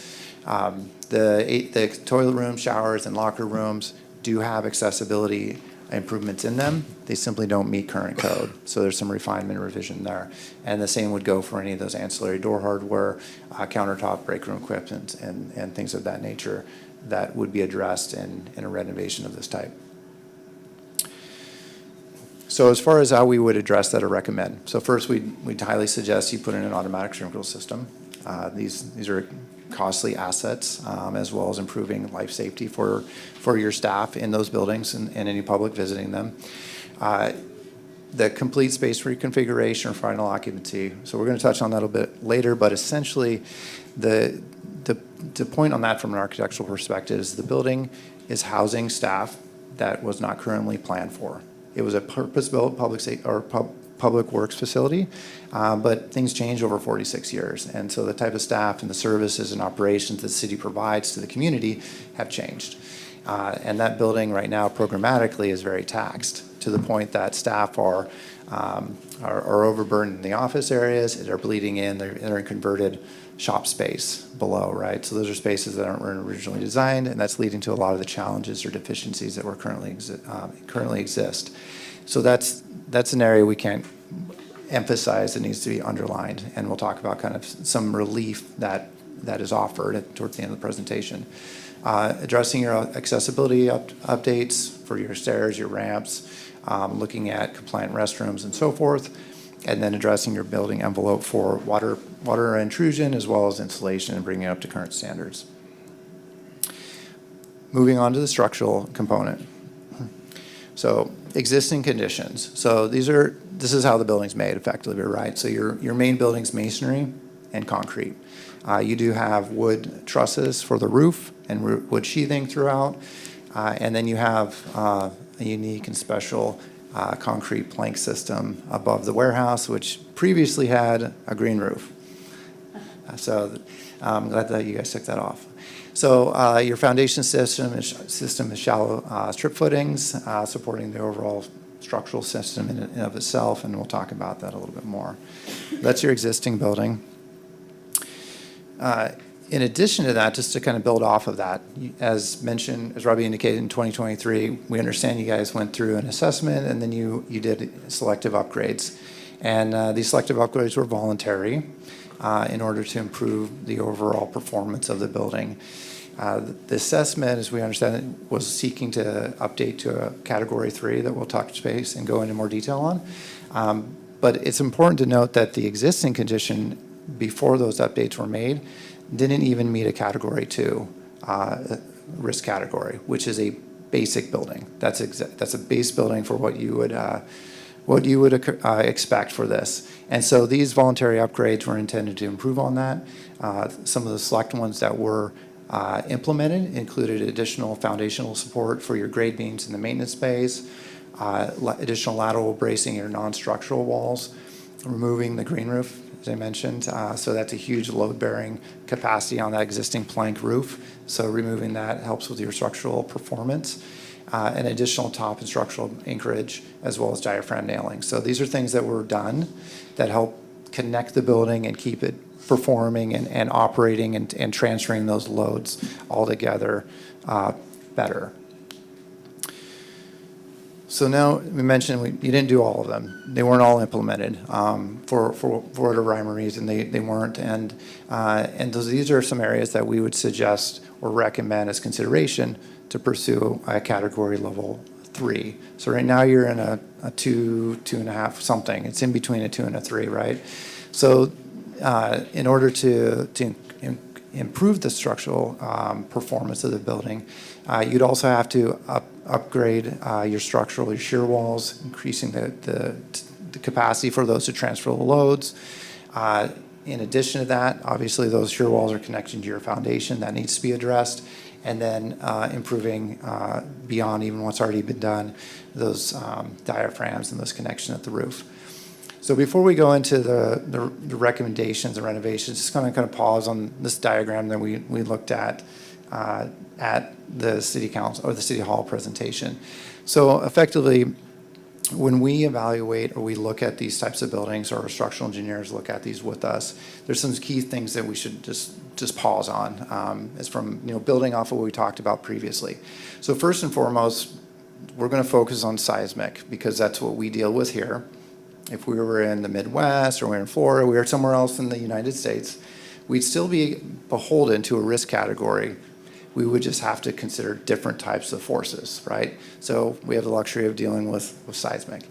So when it comes to seismic forces, the baseline understanding that, or what our engineers are working from, is essentially looking at it regionally, looking at what they understand from the faults that are here, the Cascadian subduction zone, we have the Seattle fault, and it's the unique parameters that are set for those areas. And there's seismic design categories, essentially. A through F, we're a D, we're right in the middle, which is considered high risk. So we have the luxury of that, but we all know that.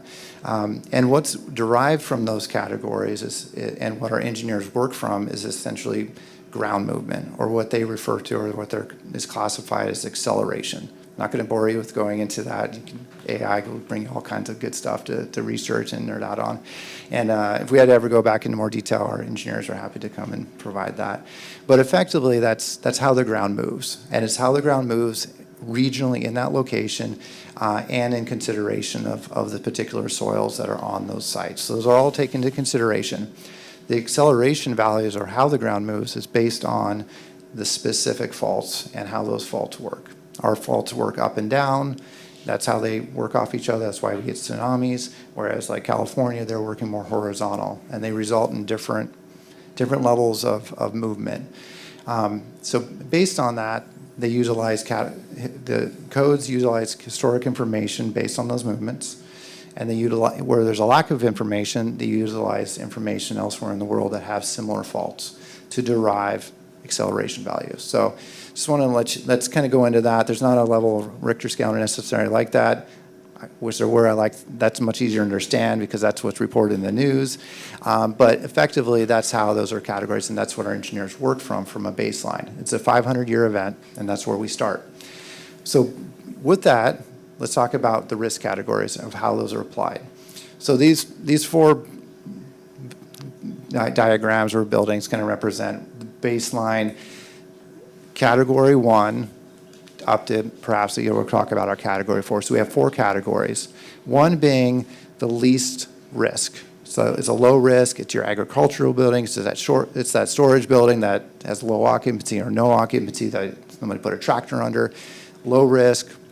It's lower than even a standard classification of a risk category 2. Risk category 2, as I mentioned, is our standard classification. Essentially, the way the code is specifically written in section 1605.4, it effectively says category 2 is everything but the other categories. So it's the bucket catch-all, thanks to them for them putting that together. Leaves a lot to interpretation, but thankfully they've provided a level of detail for categories 3 and 4. So category 2, essentially the best way to describe it and why I started with the acceleration values, is to say you're going to apply a 1 times that acceleration value or the factors that our engineers have to take into account. It's 1 times, right? So we're going to start there. That's your baseline. And a median occupancy or a high risk, high human threat or risk to human life safety is your category 3. So when we're talking about risk categories, there's 2 buckets. One is going to be life safety. How do you protect the building and to the point that people can effectively exit the building safely and get out of the building before failure or collapse or what have you. And the second portion of that is occupancy. And it's not the type of occupancy necessary, it's the capacity to utilize the building. So those are two of the factors that we have to consider. So when we look at an occupancy category or risk category 3, the 2 things that are in clear to a 3, one is high risk or high human life safety.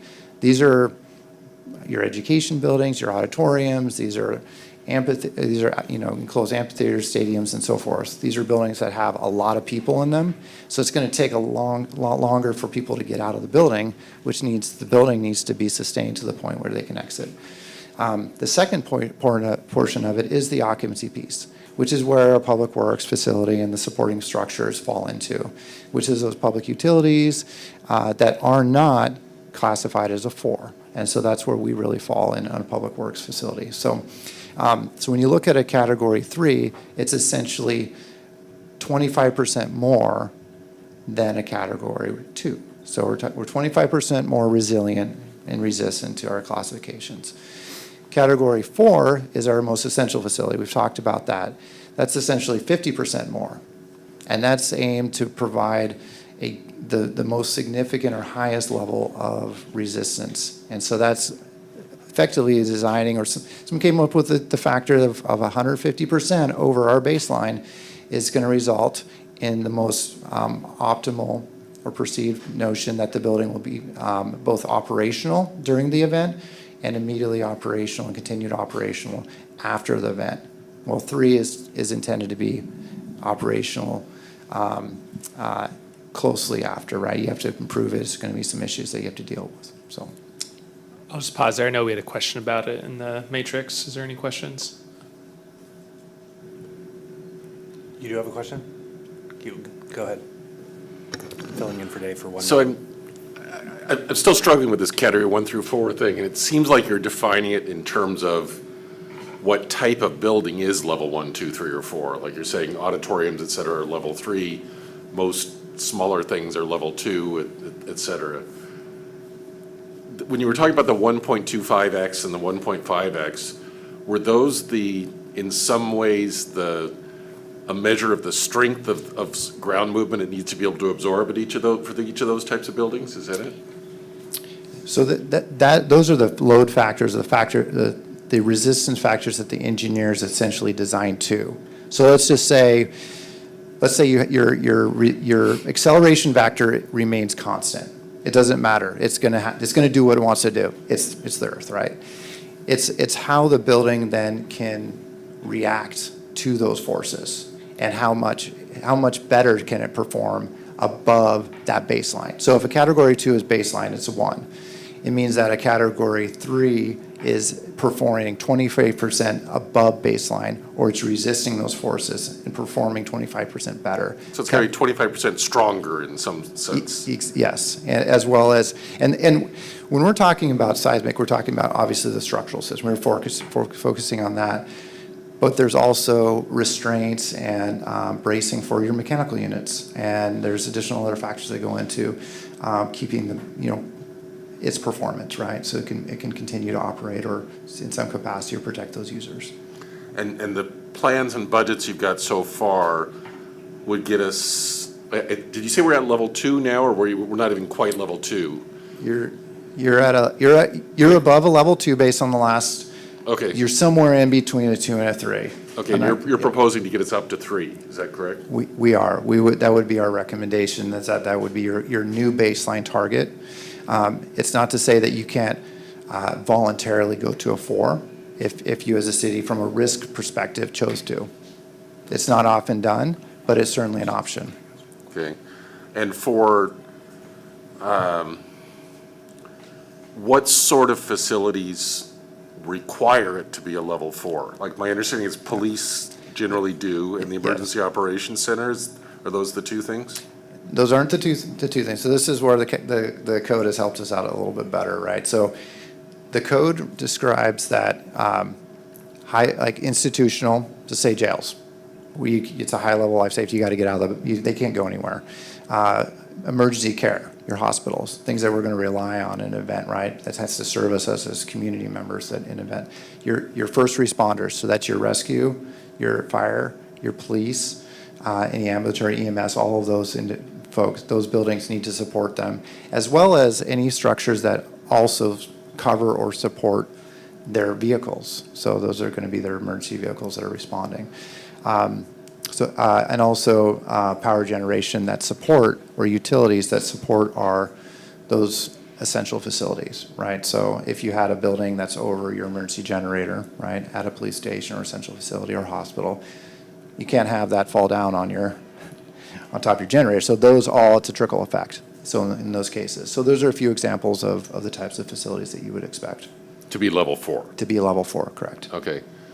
But the other things, the storage for water pipes, the parking for snow plows, et cetera, all those things, those would not generally need to be level 4, is that correct? That is correct.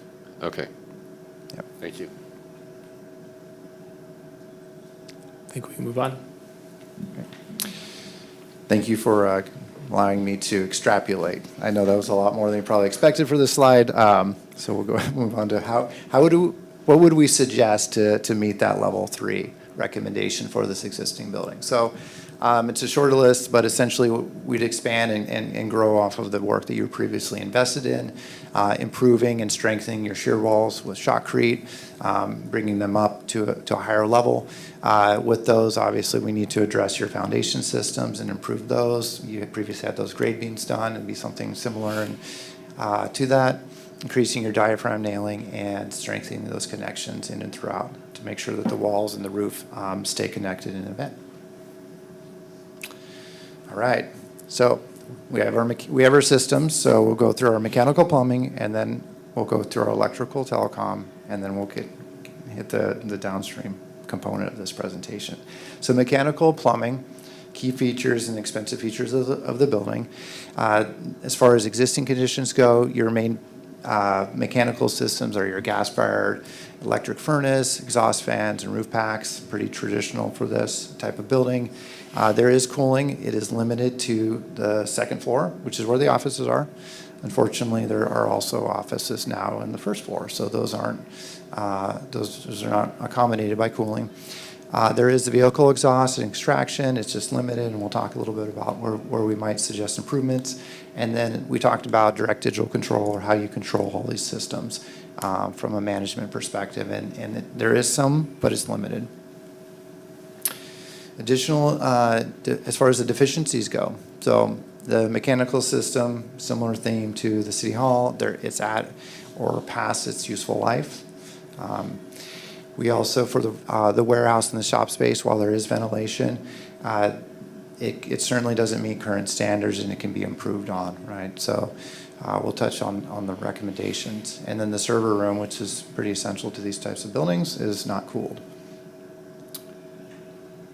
So I just have a quick question. So when you say original, that means back to 1980? Is it the 80s? Yeah. That's fine. It is, yes. Yeah. It's old. I know, he's like, how does my grandmother's washer and dryer outlast 3 or 4 times our current one that costs 3 times as much? I don't know. Yeah, we'll touch again on that with the electrical, which is also original and still pumping along. It just doesn't want to be modified, right? It doesn't modify very well. So some of the things that we would suggest be addressed from a renovation perspective. So you have your replacement and modernization of your mechanical systems, something that would be important before they start to fail. Part of that renovation or update would coincide to your building improvements, your envelope. New current code and how we address the envelope is to minimize air infiltration, which is great, but it also means that we need to now mechanically incorporate more ventilation. So we're just going to do it more intentionally. So a dedicated outdoor air system, a DOAS, is now required by code and something that would be certainly suggested and recommended. Increasing your thermal comfort with a variable refrigerant flow system or otherwise that essentially gives you more options for zoning and comfort throughout the building that can be controlled. Increasing your ventilation and adopting radiant heat for your shop spaces. It's a baseline traditional best practice and something that's efficient, improves your economy of your spaces, and then incorporating safety measures and monitoring devices in and throughout those spaces. So looking at your plumbing system, so you have an electric water heater. Again, we've touched on this, all your restrooms, you have them, they're great, there's your quantities, but they're all on the first floor. They're not accessible from an accessibility perspective. All of your piping is pretty common, it's copper and cast iron. You have an air compressor, you have two. You have one from 1988 that's been decommissioned. Just can't give it up, I guess. So I don't, not probably overly critical, but it is. It's part of the theme of how these older buildings really are kind of evolve over time. Some of the deficiencies that we identified, we certainly suggest before its useful life is in failure is to replace your water heater. And by doing so, it's an opportunity to replace it with a higher efficiency heat pump system. Address the inadequacy of some of the restroom fixtures, which are primarily on the women's restroom, so increasing those to accommodate the current staffing and their code requirements, and then improving on some of the basic plumbing attributes, trap primers or what have you, throughout the building. So as far as renovation approach, again, we talked about the replacing the water heater, improving the restrooms, also at that time addressing the accessibility issues and utilizing the opportunity to upgrade those fixtures to higher efficiency, better water conservation. Once you start adding those types of fixtures, the renovation costs are going to also require additional plumbing, so that would come into play, and then addressing air compression throughout the building where it's necessary and needed. So let's move to your electrical and your low voltage. So the existing conditions, we talked about old here. This stuff lasts a long time. It's great. It can perform a considerable amount of time. At this point, it's been 46 years. But when it comes to modifying them or adopting or being able to accept and support your newer functions, your new mechanical or otherwise, begins to be challenged. So your main panel boards, your circuit breakers, your primary systems are all existing and original. You have an emergency generation system. It's not necessarily original, but it's a 60 kW, so it's a bit smaller than you might otherwise expect. We'll touch on that a little bit more. And then your existing lighting is primarily fluorescence or converted high-intensity discharge fixtures that are now LEDs. So those are getting you along for now. Your existing exterior is fairly minimal.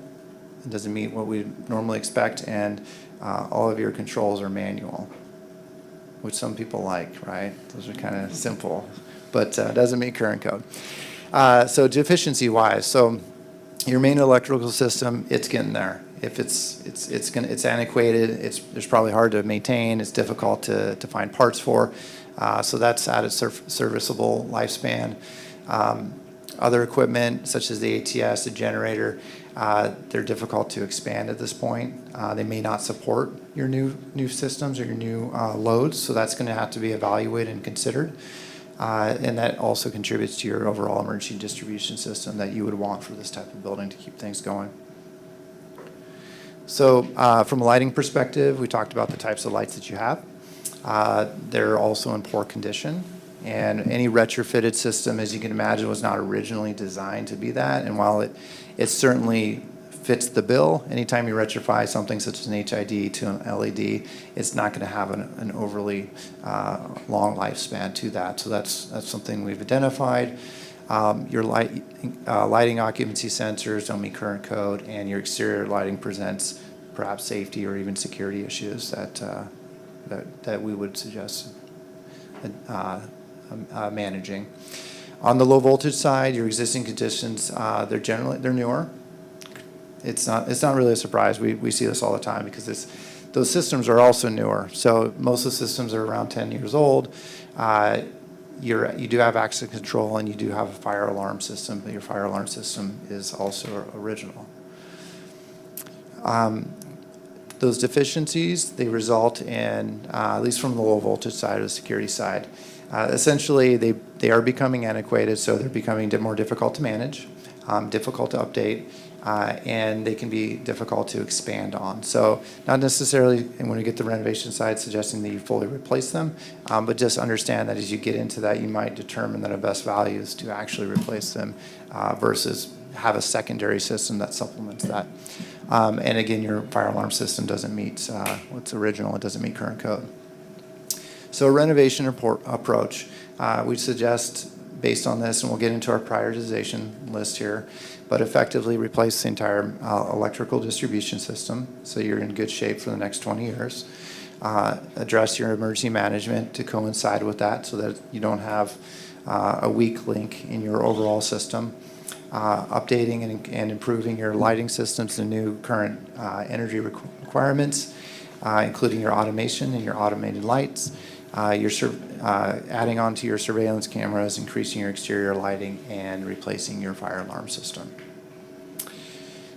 So in addition to that, we'd suggest a next level dive is to look at that emergency management, ATS, and your overall generator.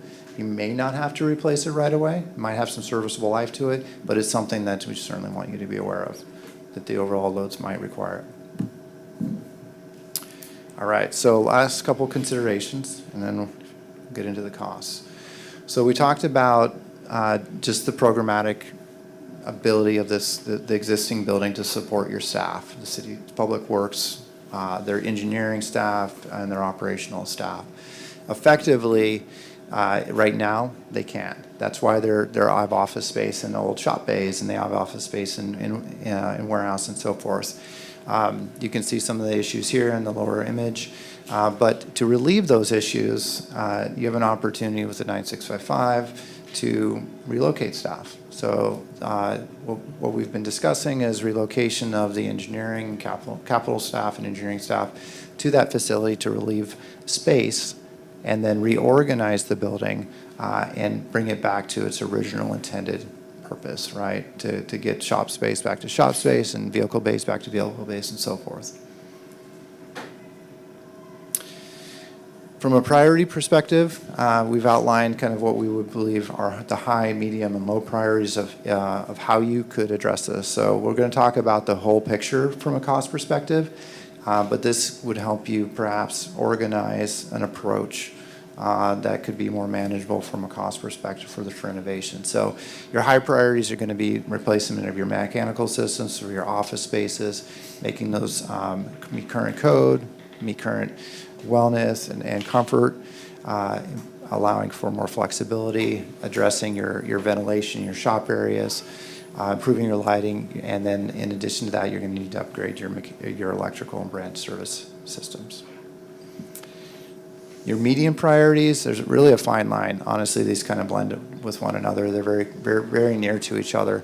But essentially, expanding on your mechanical upgrades for the building, addressing branch paneling or circuiting as the building is reorganized, and then addressing your fire alarm and any emergency management systems and replacing those fixtures.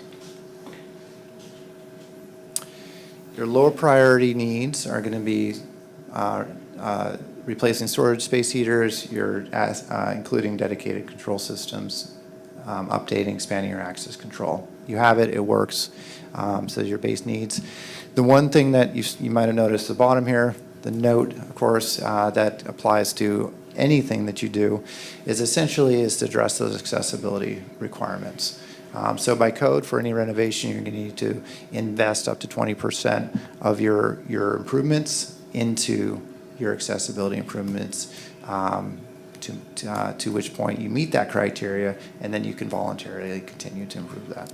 I think I'll just pause and add, I think staff, we asked Brett and team to split this into high, medium, and low. I think these are all necessary improvements to make to the building. We would recommend doing all of them. That being said, you're going to see a number of a total cost if you wanted the option of could we phase this, could we do this in a certain order. We just want to provide, if we were asked to do that, probably where we would start first and then progress over time. So that was the intention of these slides. Thanks, Robbie. Okay. All right, so let's talk about the costs. So the costs have been composed into what we'd consider 3 layers. It's important to know that a couple things, a couple factors. First, this is intended to, as Robbie indicated, like we're suggesting all of these recommendations, low, medium, high, accessibility requirements, to give you a building that can support or provide you a serviceable life for the city, but also for your staff for up to 20 years. That involves moving staff out of the building to relieve space so we can reorganize it. And then, as Robbie indicated early on, we're qualifying this that this study and these costs are focused specifically on this building itself and the improvements necessary. Another aspect that's important to understand is that this is only part of the overall picture, right? We've talked about the city hall. We've talked about other needs that exist on the site. So for the purposes of addressing this specific building, not any of the ancillary yards, accessory facilities, or otherwise, this is specific to this building. But it also, comparatively to the overall big picture of the previous PSM project, there's other parts and pieces that we're all aware of, right? The police department, the emergency management services is a very different project. So I just want to point that out when we're looking at that overall initial number. So this is the initial number to essentially renovate the building, address the staffing, and take on these improvements. The second layer of this, which we've identified, is to bring the building up and adopt those recommendations to take the building to your Category 3 level. So these are the costs to do that. Answer, but just to that's essentially what this is. It gives you the next layer picture of what that looks like. And the third layer is the incorporation of additional support or resource for the Public Works Department. So this is kind of getting a step outside the boundary or the footprint of the building, but addressing some essential needs for the Public Works facility to protect their equipment, such as their vector trucks, their extractors, and their street sweepers. I think all told, it's in the questionnaire, these are probably close to 1.82 million. We do a lot of fire facilities, and as much as we love the buildings as architects, they're glorified storage buildings for these $1 million machines, right? So these are very essential equipment to the Public Works, and they're very expensive, and they require conditioned space. So this third layer essentially provides that. So that standalone, fully conditioned building effectively is a conditioned 4-bay pre-engineered building with a 2-bay covered area outside of that. That's not conditioned, that's open space. So it kind of gives you the full picture. Okay. As part of the value proposition, or just to compare apples to apples to the highest level degree, we also prepared, in concert with our team and the city, a look at what would be a comparable new construction, apples to apples, with the existing building. So it's really clear to make sure we're not recreating a PSM or anything like that, or throwing in additional stuff that results in this new construction. But this is effectively, if you rebuilt the existing building as is to current standards, new construction, so forth, what would that look like from a high level? And so what this is intended to provide you is what that might look like from a new construction perspective. And so this is a high level range. Based on the delivery, there's other factors that come into play. That's why it's a $16 to $22 million range there, but it should give you an idea of kind of what that would look like. How many slides do we have? Yeah, Okay. that's it. Okay, Councilmember Anderall.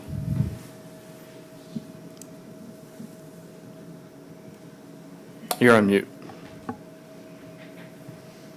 course I am. New construction versus the renovation, what is the projected useful life of each of those? Great. So, great question. So the renovation we're talking about today, investing in that, we're talking, up to 20 years is really what we're conservatively targeting. Any new construction to date is 50 years or more. So it's new construction will provide you a significantly longer building. Case in point, your existing building is almost nearly 50 years of itself. So you would get almost 30 years more for the same amount of money? Correct. Yes. Okay. Makes an easy decision or not. Yeah, I will just qualify that dealing with City Hall, we had a different set of circumstances. We had to close the building. We could no longer operate it. I hope we don't find ourselves in a similar situation with the Public Works building. We absolutely need an operational building. So we may have to have an in-between strategy, which is really what we adopted. We made a strategic investment starting in 2023 to keep the building going. But even if we come up with a plan to replace the building on site or do something different, that's still going to be a number of years out. And so this conversation, as we're starting to think about this, we don't have a replacement plan yet. We had one, and that did not pass at the ballot. So we're starting over, but we have to keep this building going. There is no plan B for these types of operations. This is the only facility we have that can do this type of work. So that was my hallway conversation with the McKenzie team before I came in here, is it's probably going to be what comes next. What does 10 years look like to keep us going while the council is working through these policy decisions. So keep that in mind. We have to keep this building going until we have an adequate replacement. Yeah, so follow-up question, is there a way to get additional information at another meeting about how little we could spend to keep the existing building going until we're able to build a 50-year building? Yes, that was some of the feedback we wanted to get from you tonight, Council, is, you've made a decision, you redecided on City Hall.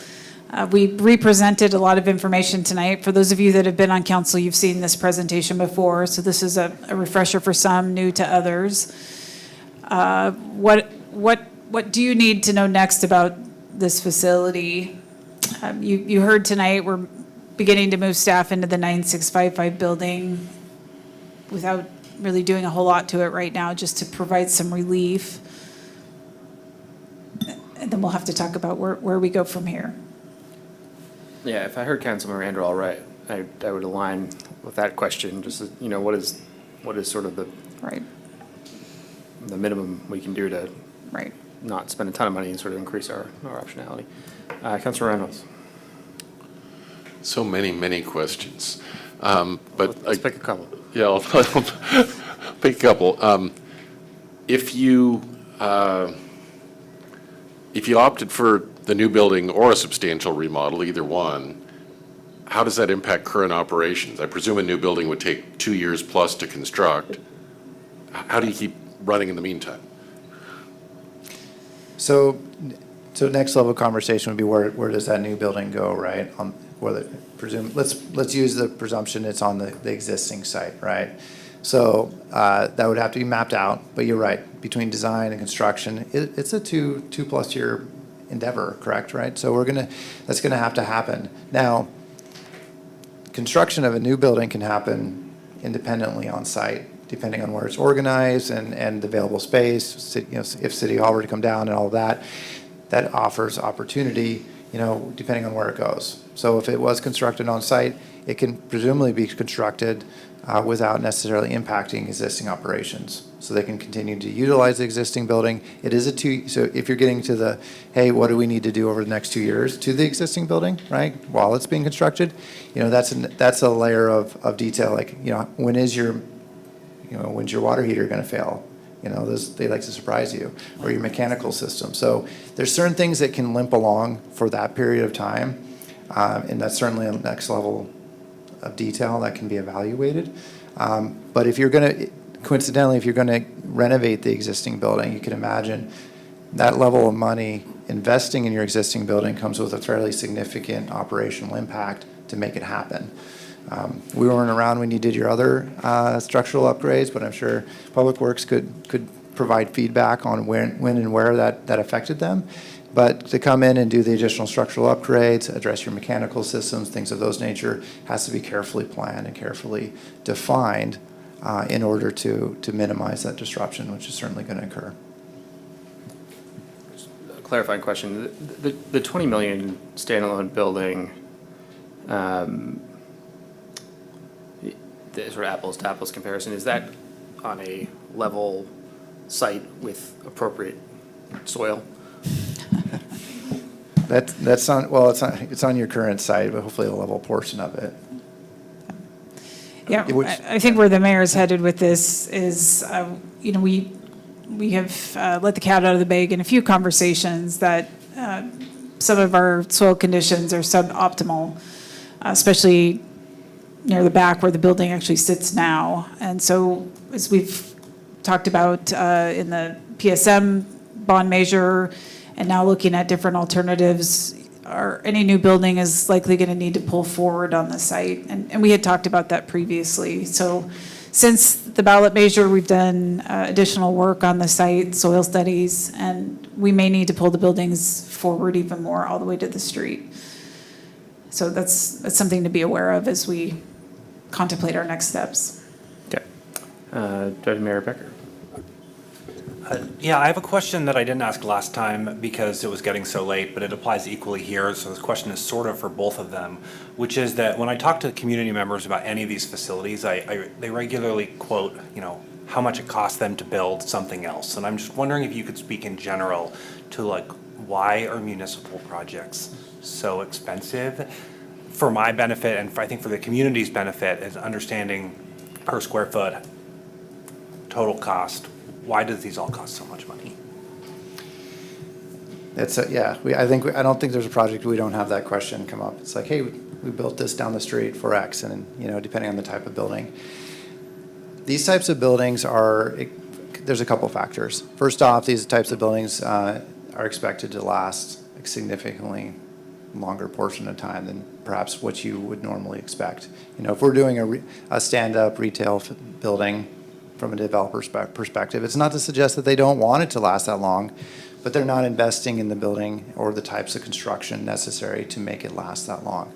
The other aspects of these types of facilities that increase the cost beyond just the construction materials is going to be the risk category. It's improvement for these types of buildings that they're going to have to be designed to a higher level, which constitute higher reinforcing, higher levels of resistance or structural materials or systems that cost more. They simply do. The other element of it is simply the delivery of these public projects. They take longer, they're more complex. The systems in them or the security or the aspects required of these types of buildings are more expensive. They're up there with hospitals. The hospitals are expensive. Nobody questions hospitals, but they do. They're expensive too. Schools are expensive. Schools are more expensive today than they were 20 years ago. Unfortunately, we have higher levels of issues, security, safety that we have to implement on these types of buildings. And because of that, the materials cost more. They take longer. And that's just the nature of it, to ensure that we're putting in the proper technology and the things that are going to support the users, these unique users that have to operate out of these types of facilities is really important. And those types of functionality cost more money. Councilor Weicker.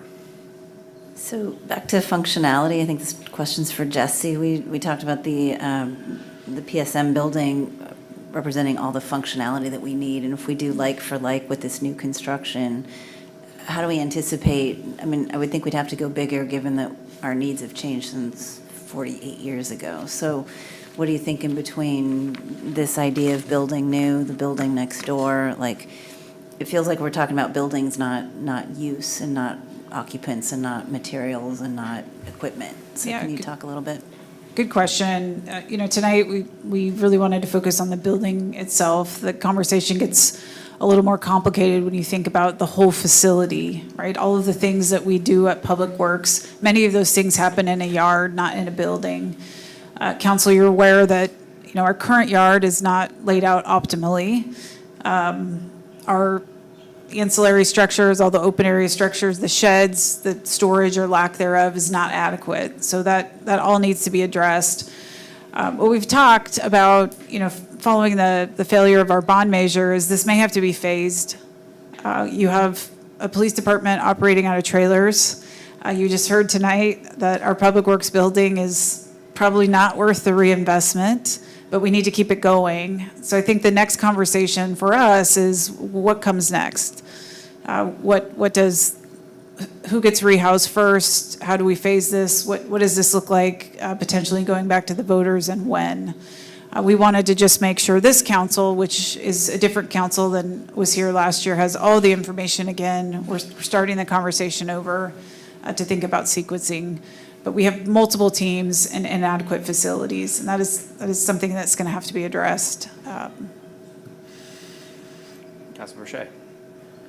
So for the purpose of tonight, is this more just like a discussion? Are we going to come back to this issue? Yeah. Because there's a lot of moving pieces. There is a lot of moving pieces. Yes. Yeah. This, the presentation previously on City Hall was foundational. You made a decision. I don't need a decision tonight on the Public Works building, but I want to make sure we're all talking about the same thing, right? So we wanted to come back, make sure you have the information on the building, you understand its vintage, its issues. There are a number of them. Hopefully that also helps you with community conversations, because I know you're asked. Tell me what's wrong with the Public Works building. Well, now you can rattle off a list. So we're not looking for direction tonight. Again, foundational, because there are policy conversations coming. And then just as far as moving part of the team to 9655, when do you anticipate that happening? It's actually happening now. So council, we haven't opened the 9655 building up to the public. That needs some different considerations, including probably some treatments to the entryway, some safety and security. But the building is a good, solid building, and it's providing relief where we need it. So there's a couple of things happening right now. We are finishing basically the clean out and total vacation of City Hall. Everything is on its way out, and we'll be coming back to you to talk about the demolition plan. Some of the things that are in City Hall that need to be retained have to move to 9655. So that's happening. It has been happening for a while. We have a capital and engineering team. If you've been on the second floor of Public Works building, our staff are just crammed up there. We're just taking all of them out, and they are going over to the 9655 building.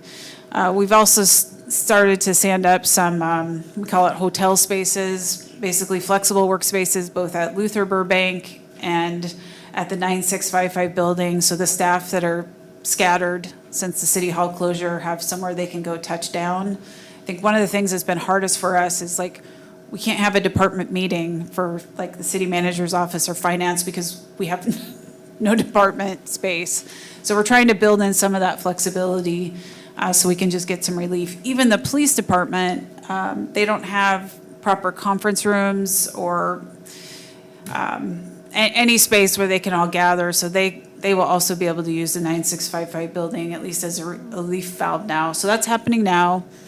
Important to note, though, right, the public-facing side of operating that building, we're not quite yet ready to go yet. We have our architect team working on the 9655 building to understand what we would need to do to make it publicly accessible. And when we bought that building, we had some known issues as well. The roof, the HVAC system, and the elevator, so that's on our list. So tonight wasn't the night to talk about that building. We wanted to talk about Public Works, but that was a very long answer to your probably simple question. We're moving in now. Great, thanks for that update. Councilor Reynolds, is that an old hand? It's a new hand, or continued hand. If we compare and contrast this to the plan we had for the last ballot measure, it seems like there are a few key things we're not doing now, which help explain part of the cost. One is the police would no longer go in this building, at least as I understand it. One is a lot of the staff that we were going to put in the other building are going to go to 9655 instead, so presumably that means we need less people work areas. One is the Emergency Operations Center and the visitor greeting area, for lack of a better word, would not be in this building either. And I think it's true there's a lot less vehicle storage space and workspace as well. Are those the big things? Are there other things that we would be giving up besides those?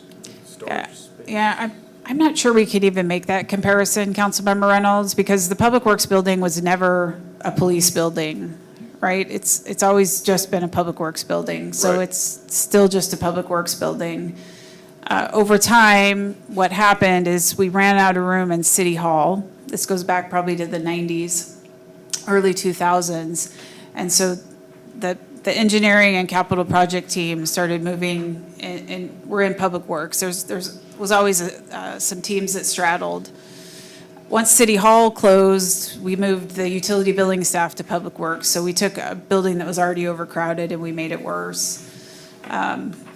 So I'm not even sure we can, like, the PSM building was police, formerly in City Hall, EOC, formerly in City Hall, customer service, formerly in City Hall, plus all of Public Works. Yeah.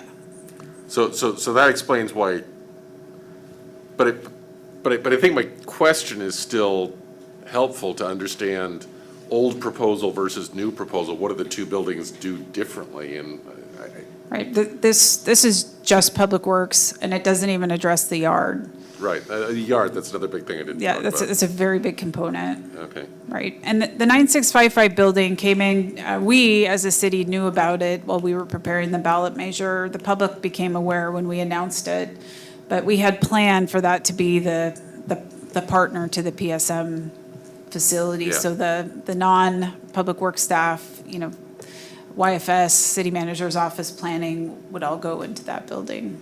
Okay. Can I sneak in one follow-up? Let's go to Councilman Whitegrove. Okay. We'll come back. Sorry, Craig, I can't be on a roll. I have a question about the ADA part and the 20%, and as you design a new building, I assume that's included in the overall estimate, but could you talk a little bit more about kind of building codes and ADA and architectural standards these days and functionality and materials? We're going to get bigger bang for our buck with the rebuild, and that ADA component piece seems pretty important because you put it on 3 slides and all the different cost estimates. So Sure. expand a little bit on that if you could. Yeah, absolutely. I mean, it's absolutely important. It's I don't know, on every slide it's important wise, but certainly something we want to ensure that we mention. On any new build, of course, it's going to meet all accessibility standards, right? Everything that's going to be necessary of today's codes for our International Building Code and what would be normally expected for a public facility. Under a renovation, you're only required to invest a certain amount of, up to a point of your overall construction value to address those needs. Now, if you're spending a lot of money on your renovation, that 20% could very well take care of most of all of your accessibility upgrades. So when we're talking about accessibility upgrades, it is prioritized. They don't make you put the elevator in first. Because you added a bathroom, right? So there's a rhyme or reason or a prioritization to how the code facilitates or administers accessibility codes. But it starts from the outside in, and it's a prioritization, and then it starts to address both egress routes and then accessible public spaces as some of the priority spaces. So we're talking about making sure that your egress routes are all accessible, that your restrooms are meet the full accessibility codes without having to tear into walls, right? If they're adaptable. As well as your stairs and other things of that nature are going to have to meet that. And so that's how it's administered. But depending on the level of improvement, there are often times that you may not meet all of the necessary requirements. And it's certainly much easier to address on a new construction than it is on an existing renovation. Councilman Reynolds. Have you gotten far enough in the space planning to know for the teams that would stay in this building, is there enough room? We have not advanced the space planning to that degree of where everyone would go. There's been conversations, right, as far as what we know and where folks would go. Councilman Reynolds, did you mean in the Public Works building? Yeah, specifically? in the Public Works building, we know it's over capacity right now. We're going to move out the capital and engineering teams. If you then renovated this building or built one of a similar size, would it still be over capacity? This is a bit of a trick question. I love those. I know. I'll just remind you that we have staff teams working in maintenance bays that were never intended to be office spaces. The building is a little bit undersized for our maintenance operations. It was never sized to be public works and maintenance and utility billing. Many of our maintenance staff are also in the field, so we have to account for kind of that type of flexible work style. I'd like to get the folks out of the maintenance bays into at least touchdown spaces, shared cubicles, whatever that might look like in a more appropriate area of the building. So that's still being worked on. Thank you. Okay. Foundational conversation, literally and figuratively. Anything else? Okay, thank you very much. Thank you. Okay, we now move to other business and the planning schedule. Welcome. Yeah, Mr. Mayor, no updates for me. Okay, any council member absences to report? Okay, council member reports. Deputy Mayor Becker. Nothing to report. Councilmember Weicker. Nothing to report. Councilmember Weinberg.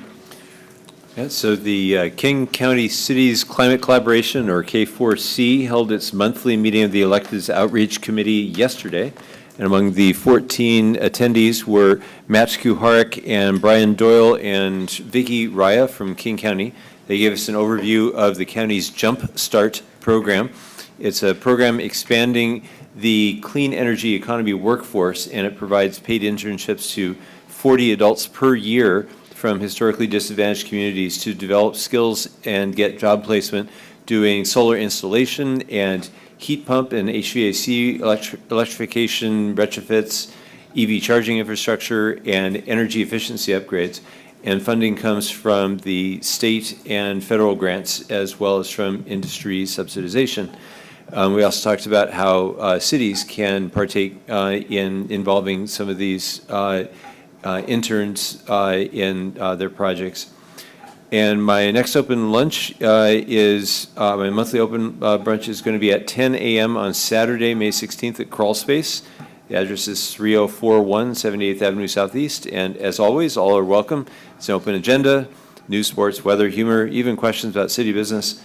All I ask is that everyone shows their respect for the chef by ordering some food and or beverage, and let me know if you're coming so I can reserve a large enough table. Councilmember Reynolds. Nothing to report. Councilmember Anderall. Nothing to report? Councilmember Shea.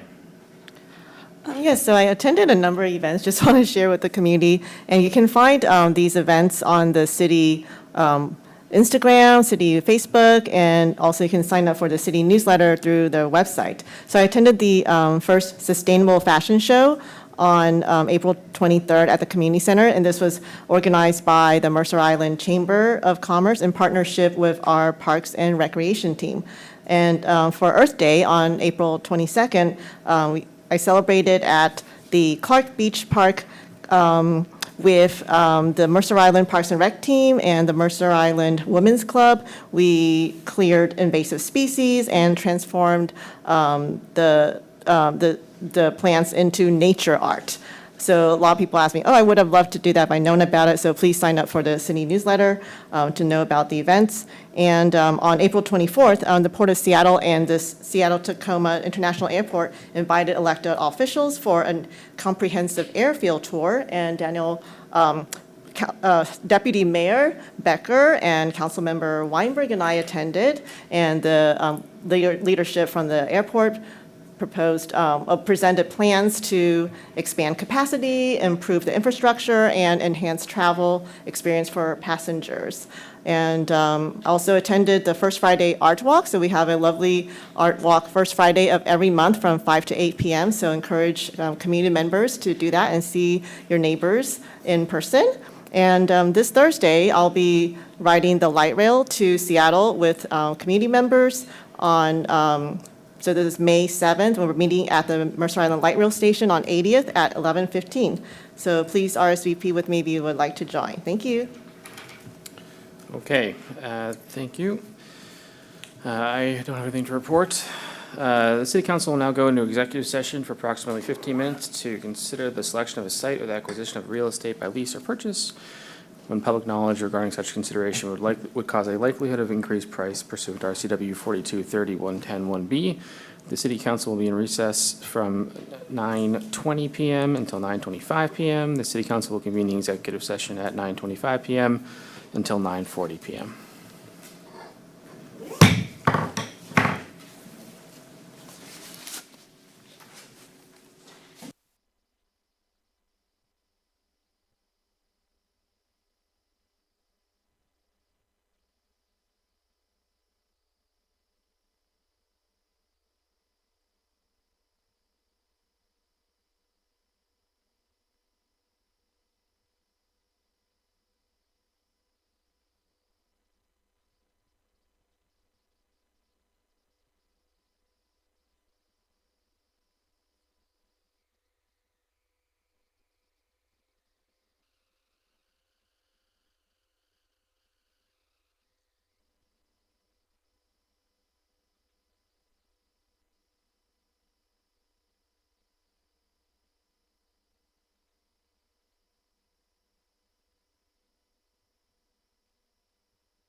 Good evening. City Council began executive session late at 9:28 PM and will continue in executive session for the stated 15 minutes until 9:43 PM. Thank you.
Good evening. Thank you for your patience. City Council will continue in executive session for an additional 5 minutes until 9:48 PM.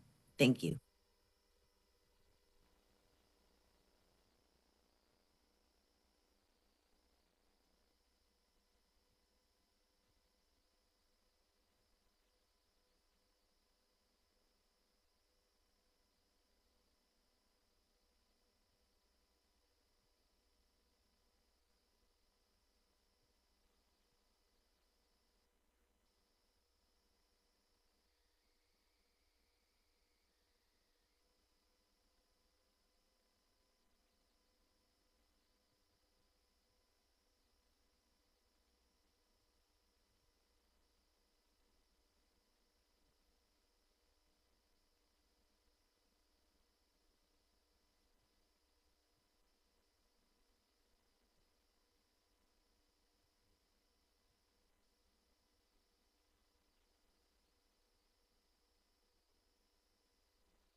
Good evening. Thank you for your continued patience.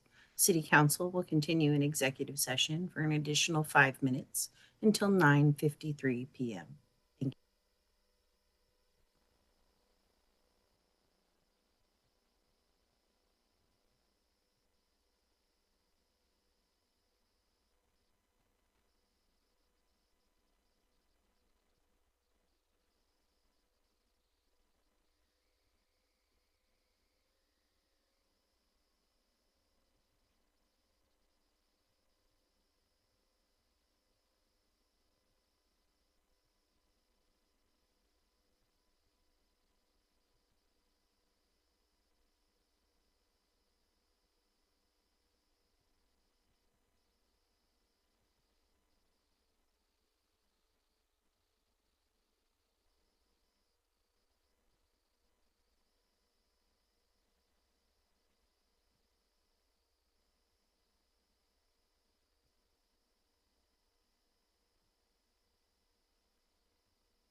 Wow.